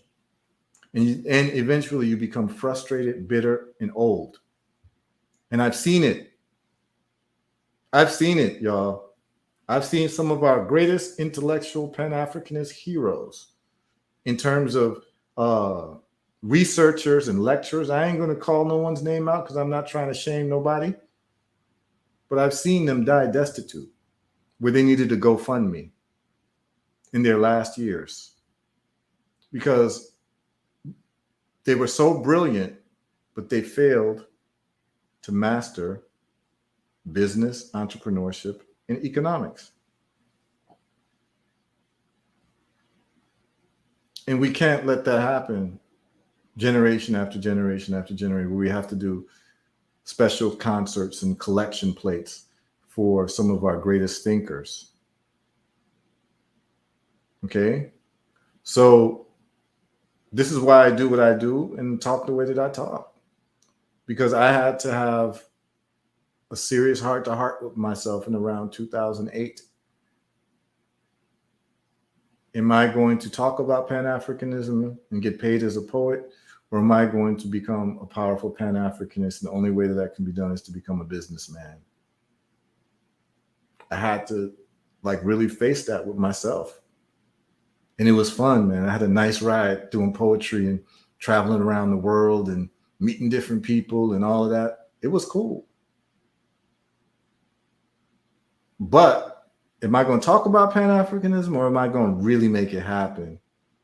And sometimes we think that our words are going to be so powerful enough until I had that dream when I had malaria that said, there are no magical words that's going to get us out of this situation. And I'm so glad. And from that day, I never wrote another poem. So I'm talking to y'all about real shit. And I'm talking to y'all about my life and the way that I've seen it. And I've had a great life, by the way. Don't get it messed up. I've had a lot of love, a lot of love. I'm not one of these dudes who's ever going to complain to you about women. I don't have those personal problems. I've gotten a lot of love in my life. My parents gave me a lot of love. My friends gave me a lot of love. Beautiful women in my life gave me a lot of love. I've been successful in the things that I've undertaken. And the whole point of it is that I know I'm not any better than anybody listening right now. I know that. I'm not any smarter. I'm not any more intelligent. I'm not brighter. I might be a little bit more focused. You understand what I'm saying? So when I recognize a problem, I try to address it, and I recognize the weakness in Pan-Africanism and in these Black consciousness ideologies, that there was no attention paid to economics besides criticizing it. There was no attention paid to how are we going to make money and thrive? Really make money and thrive. What I mean is step 1, step 2, step 3. Okay, here's how you make a product. Here's how you make a product that's competitive. Here's how you make a product that can be sold in every store. These are real conversations that need to be had. Anything else, we're kind of wasting our time, and we're having English contests with each other. We're practicing English with each other. It's not enough to be Pan-Africanist and work for other people who are not Pan-Africanists. Like, that should be a goal. You understand what I'm saying? And here's the thing about Pan-Africanism. It's not like this rigid thing. It's just, do you believe that people who look like you worldwide should get together and have a plan to improve ourselves? That's Pan-Africanism. People who look like they're from the continent of Africa actually getting together with a joint plan where we can improve our lives and our standing in the world, and that it would make more sense that we do it together than apart. That's really what Pan-Africanism is. I know many people don't define it that way, but that's really what it is. And that's why I'm a Pan-Africanist, because I see no difference in me and someone from Nigeria or someone from California or somebody from New York or someone from Jamaica. I don't recognize any of these boundaries, because we all have a unified history of losing because of where we come from, which is the continent of Africa, or being quote unquote black, or whatever we want to call ourselves today or tomorrow. We have a shared history, and we have this shared history of being defeated. And let me say it like we don't want to say it, yo. We were defeated. We were defeated in a war, in series of wars.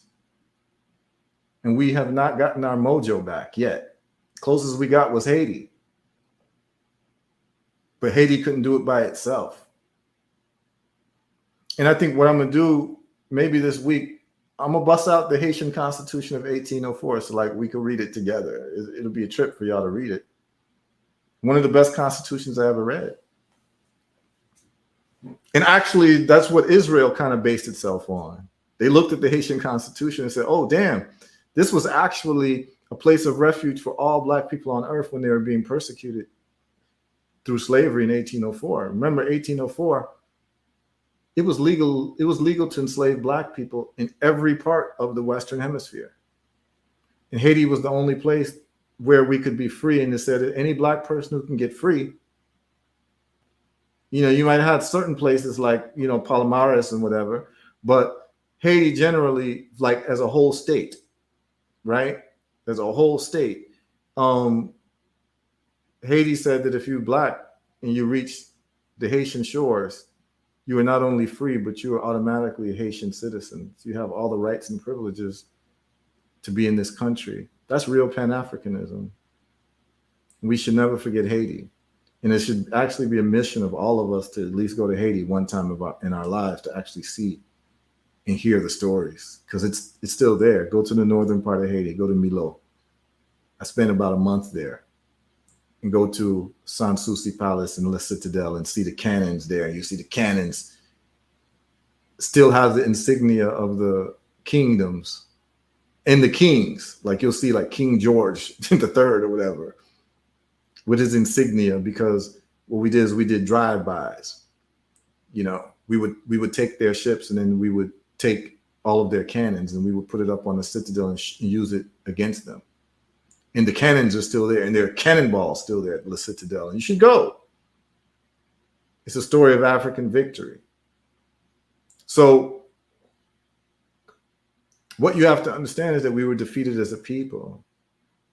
In these these times where we love to show our defeat, to kind of prove to the world, you see we're being treated bad, it has to stop, because all it is embarrassing for people who are actually trying to win. There are some of us who are actually trying to win, and we don't like constant images of our weakness, because it's self-perpetuating, and it breeds a lack of confidence. So I like to hear more stories of us winning, but understand that we're in the situation that we're in because we lost and we weren't prepared. We weren't prepared. We were not prepared as a people. Someone asked, how is capitalism in Ethiopia? I don't know. I've never been to Ethiopia. I have friends that live there. But Ethiopia for a time was a communist government after Haile Selassie. Haile Mengistu was a communist. So they didn't practice capitalism there. And now I believe that they're practicing capitalism. But remember, when I'm talking about capitalism, it depends on how you define it. Are they defining it as the constructive use and reinvestment of capital, and capital being those four things that I mentioned, or is it those two things that Europeans tend to have? So I don't know if they're doing reinvestments in human capital. Are they doing reinvestments in the environment? Are they doing reinvestment in goods and technology? I don't know. Goods and money. That I don't know, because I haven't never been to Ethiopia, although I do have friends there. So I can't speak about Ethiopia as well as I can speak about Rwanda or Ghana or Gambia or Kenya or Tanzania, places I've actually walked around and woke up in the morning at. You know what I mean? I try not to speak from rumor, whispers, or innuendo. I try to speak from my own experience. Like when I talk about Haiti, it's because I actually been to Haiti, you know? So, thanks for tuning in, y'all. I think that I hope that this conversation about capitalism puts you in a different frame of mind to understand it, and then understand that most of the people who are critiquing it, they're critiquing it because they're personally frustrated about not succeeding in a system that they actually truly do not understand and have not been taught to survive in. So when they talk about capitalism, they're talking about a system that puts money over human beings. And that's not what capitalism is, actually. Capitalism is the productive use and reinvestment of capital. And it just depends on how you define capital. If you have a northern cradle civilization understanding of capital, which is just money and goods, then you're going to have an incomplete definition of capital. It should include human beings, and it should include environment, because there's environmental capital and there is human capital. That's why we invest in our children. That's why some of us may invest in our friends who are starting businesses. That is investing in human capital. We might invest in training our employees. That's investing in human capital. We may invest in educating the people around us. That's investing in human capital. What I'm doing right now is I'm investing in human capital. I'm investing in my time in bringing value to the people who are listening. That one of you may start looking up GS1 and how to get a thing called barcodes. You understand what I'm saying? Go back when I talked about the Bitcoin white paper. Go back when I read to you the places that Jews have been kicked out of for the last 1,300 years, to understand their psychology. And maybe we could benefit from adopting a little bit of their psychology. And I'm not talking about the treacherousness and the way that they're treating the Palestinians, but their sense of urgency and their sense to know that they can only rely on themselves based on their collective history of being persona non grata in all of the countries they've been in. I went through it yesterday so you can get an understanding of why they behave the way that they behave. And I think the people who watch it have a whole different understanding. Every time I come on these lives, I'm trying to give you a different understanding that you might not agree with me, but you understand the logic in my approach. And that's what it's all about. You could be doing anything else tonight. Y'all could be watching, the P. Diddy Chronicles. You understand what I'm saying? But you're tuned into this because everyone wants better results for their lives, man. Everybody wants something better for their lives and their family. The question is, are you willing to put in the work? And most people are, but they just don't know where to start. And it starts with changing your frame of mind. It starts with changing your habits and your activities. And it starts with changing your circle. Changing your circle is very important. If you're around unaccomplished people, it's not going to work for you. You have to be around accomplished people because iron sharpens iron. You have to tune in to people who's talking that good shit as a necessary part of your human development. When I want to understand Bitcoin, I told you who I tune into. I tune into Michael Saylor. I gave you the names. Michael Saylor, to get a better understanding of Bitcoin. I tune into him. And all of these people you can follow on Twitter. I'm telling you all the methodology. Twitter is a cheat code. Most of you, I've known you from Facebook. Facebook is not the place for high-level conversations. On Twitter, you can follow scientists, entrepreneurs, billionaires, people who have a real scope on how things work, and successful people, and they share their thoughts, and you get a jump on everybody. You get a jump on everybody. If you want to understand money and be successful in investment, why wouldn't you follow billionaires? And you literally, there's a place where you can follow them. It's called Twitter, where they post their thoughts every day. You don't have to be a personal friend of theirs. Like, why wouldn't you do that? If you wanted to understand physics and science, there are physicists on Twitter that you can follow. Like, my Twitter lineup is vicious. When I wake up every morning, the things I read puts me ahead of everybody else that I'm in contact with. I know if Bitcoin price is about to go up before it goes up, because I have a Bitcoin tracker, and people who keep track on Bitcoin and know if someone made $1 billion purchase or $1 billion sale, they report it. And so I know that the price is about to go up the next morning when the market's open. And they start settling accounts. I get advanced information. I follow Elon Musk. I know what's happened to Tesla before the news does. And if you watch the news, you'll see that the news a lot of time is reporting what people are posting themselves on Twitter. So they'll quote what Elon Musk said on Twitter in the news.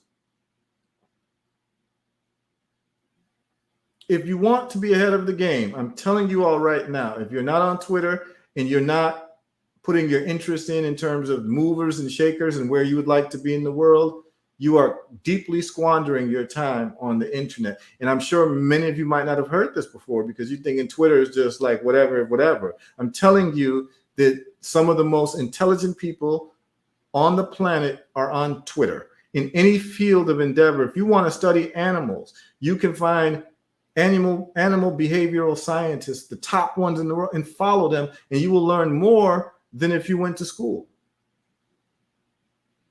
They're having robust conversations. A lot of people don't know there's a civil war going on in physics right now between string theorists and everybody else, because other physicists have found out that quantum gravity doesn't work. Like, this is real stuff that's been going on. Like, in the physics community, like, physicists are mad because all the money went to the string theorists. And the string theorists haven't produced anything in the last 40 years. And physicists are pissed. There's a real debate going on. And if you're not familiar with this type of talk, that means that you're not familiar with physics and the world of physics, which is the world that controls every single thing that you see in. Physicists are responsible for understanding the laws of motion, y'all, and the laws of time. Wouldn't you want to at least have one physicist in your life? You understand? We're playing games, y'all. We are playing games. You understand that physics is the study of motion and time? And that if you were to freeze time, you would freeze motion? And these are people who understand the relationship between time, space, and motion and projectiles, and be able to predict where things land. And they're the ones who tell you when an eclipse is about to happen, not astrologists. Because we know many of them, man, you got a telescope. Come on, man. Let's get serious. So look, I challenge you all today to go to Twitter, and in the search, you'll put in some of the things that you think are important for you to thrive, whether it be entrepreneurship, Africa, African government. Listen, leaders of government have Twitter accounts, and they post what's happening in their country. I follow the president of the Central African Republic because they made Bitcoin legal tender. So I follow him, and he happens to be a mathematician. And he looked at Bitcoin and said, this works. He's a mathematician. I follow him on Twitter. So I know what's happening in Central African Republic in terms of Bitcoin. So I'm in tune with all of these things, and I get reports from people in Iran as what's happening in Iran, people from Israel, what's happening in Israel. I don't have to read the news. I'm getting real-time reports from people who are there tweeting about, yo, what's happening? There's a fire going on at the airport. Like, I'm at the airport, there's a fire going on. You know what I'm saying? Like, I get that news right away, so I know that there's a fire happening. I'm telling you all, you're squandering your time by being on Facebook or Instagram, posting selfies of yourself and seeing who responds and says, you looking cute, girl. Like, you're wasting your time. Remember, we are addicted to distraction. That's why we're not getting any results. I'm giving you a key as to one of my cheat codes. Why I'm able to see the world the way I'm able to see it, because I'm using social media to leverage my success. Listen, I follow people who are reversing cancer through different methods. So I'm able to see their methods, see what I'm doing, see what they're doing, and I'm able to integrate these things to be able to help people.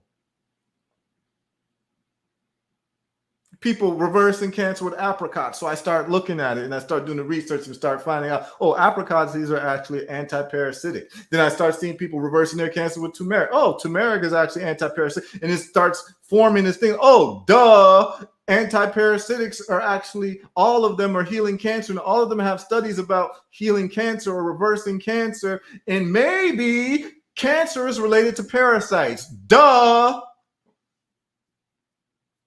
Yeah, exactly. B17, Leotril. Apricot seed. You get it from there. Amygdalin. You understand what I'm saying?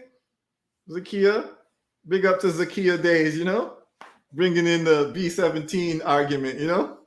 Yeah, man. But what I'm trying to tell you is there anything that you want to learn, you can learn it on YouTube. You can learn how to build a house on YouTube. You can learn to do anything on YouTube. And then Twitter is not censored. So for the things that the pharmaceutical companies don't like, you can actually research on Twitter people who've healed themselves from whatever sickness you've got. You can put it in and see people who've had success, and they will state it on Twitter. Oh, I used to have kidney failure, and this is what I did to get rid of it. And they'll just post it, and you can start. And these are real life anecdotes of people talking. So people ask me, yo, Heru, how do you know how to heal so many things? It's like, well, I use the resources around me. And I'm in a situation where I sell products to heal people, and people get back to me and they tell me, yo, this really worked for me. This got rid of my Epstein-Barr virus. I didn't even know what Epstein-Barr virus was until a sister said, yo, I took your olive leaf extract and it got rid of my Epstein-Barr virus. And now I'm like, check. Olive leaf extract works for Epstein-Barr virus. You know what I'm saying? This is how I do what I do. This is where the rubber meets the road. So I'm trying not to hoard information to myself and share with people like, yo, there's a thing called Twitter, and you can actually follow world leaders, top scientists, dissenting scientists, and you get their personality and you get it directly from them. Top engineers, like I follow engineers who build bridges. There's so much I learned about bridges, suspension bridges, just by following them, and the problems that they have with suspension bridges compared to other types of bridges. Because I'm just fascinated by building, like how you can build a bridge. Like, it's crazy to me.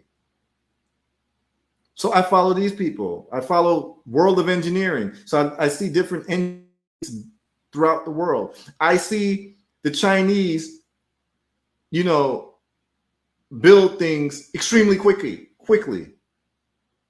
I see the Dutch build a tunnel extremely quickly.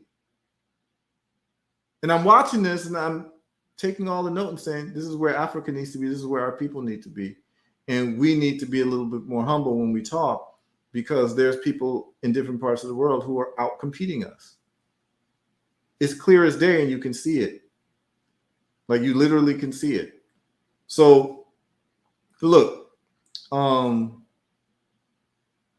it's been my pleasure talking to y'all. Big up to my man Amun.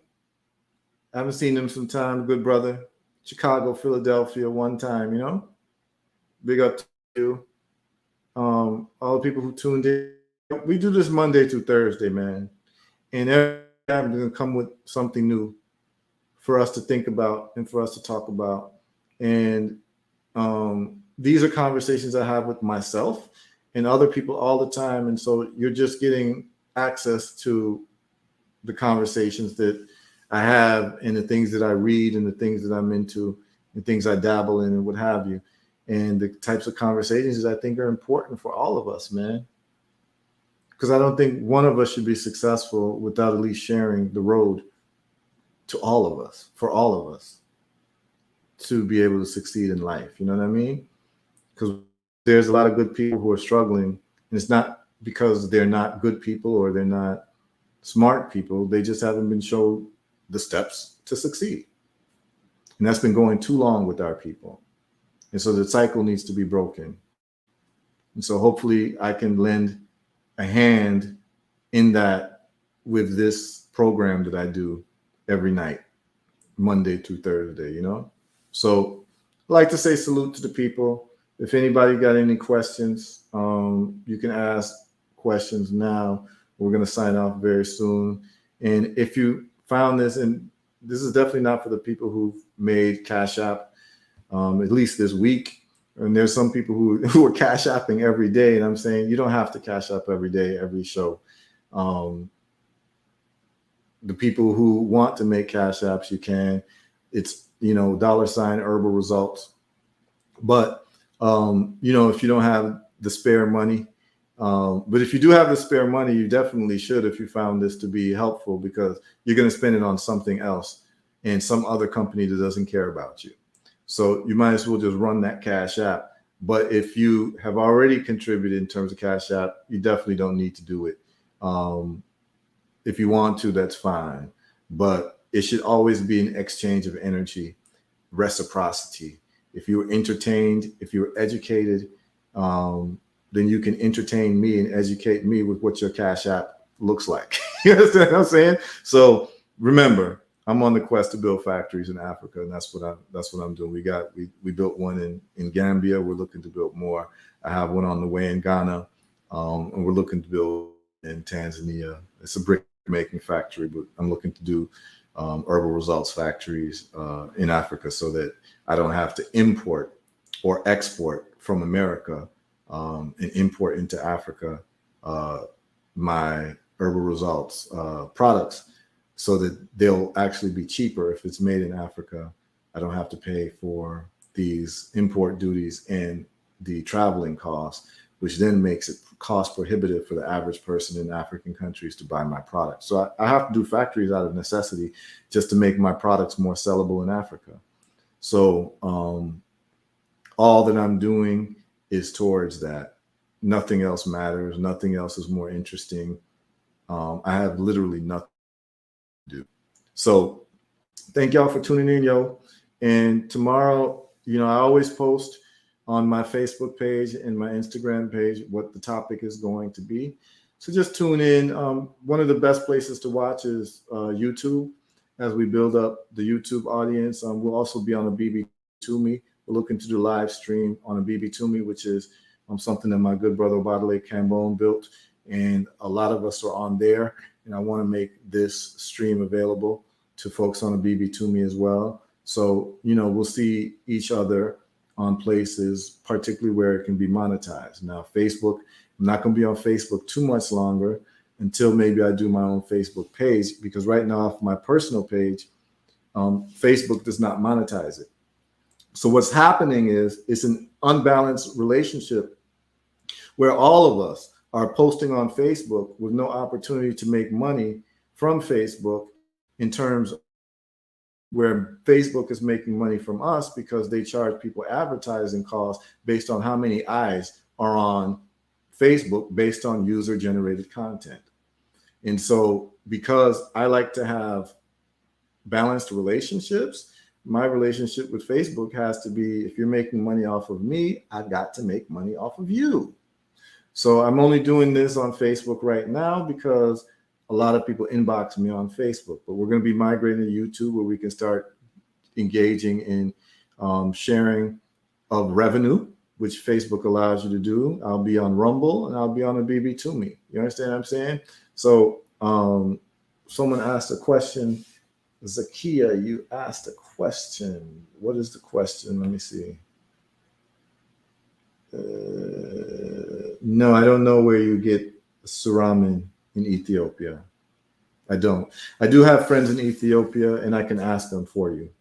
I mean, I have friends who live in Ethiopia right now, so I'll ask, and I'll let you know what they say. I'll make a note to remember to send a WhatsApp to two of my friends in Ethiopia. All right. So, yeah, man, big up everybody. I had a great time talking with y'all.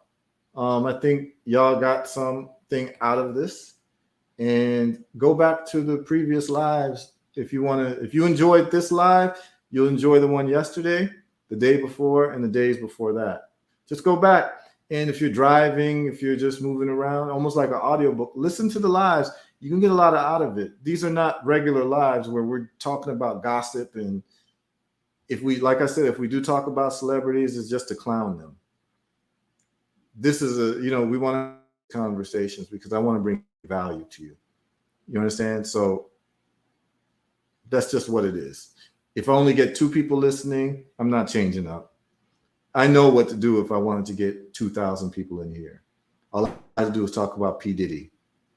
You understand what I'm saying?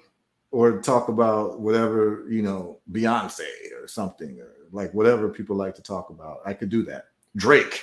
You understand what I'm saying? We ain't doing that. So, thanks for tuning in, y'all. Thanks for being serious. And I'll see y'all tomorrow. I'll be posting what the conversation will be tomorrow. And hopefully it will be empowering for you and inspirational. With that being said, I'm signing out. Peace and love to everybody in the families. Bless.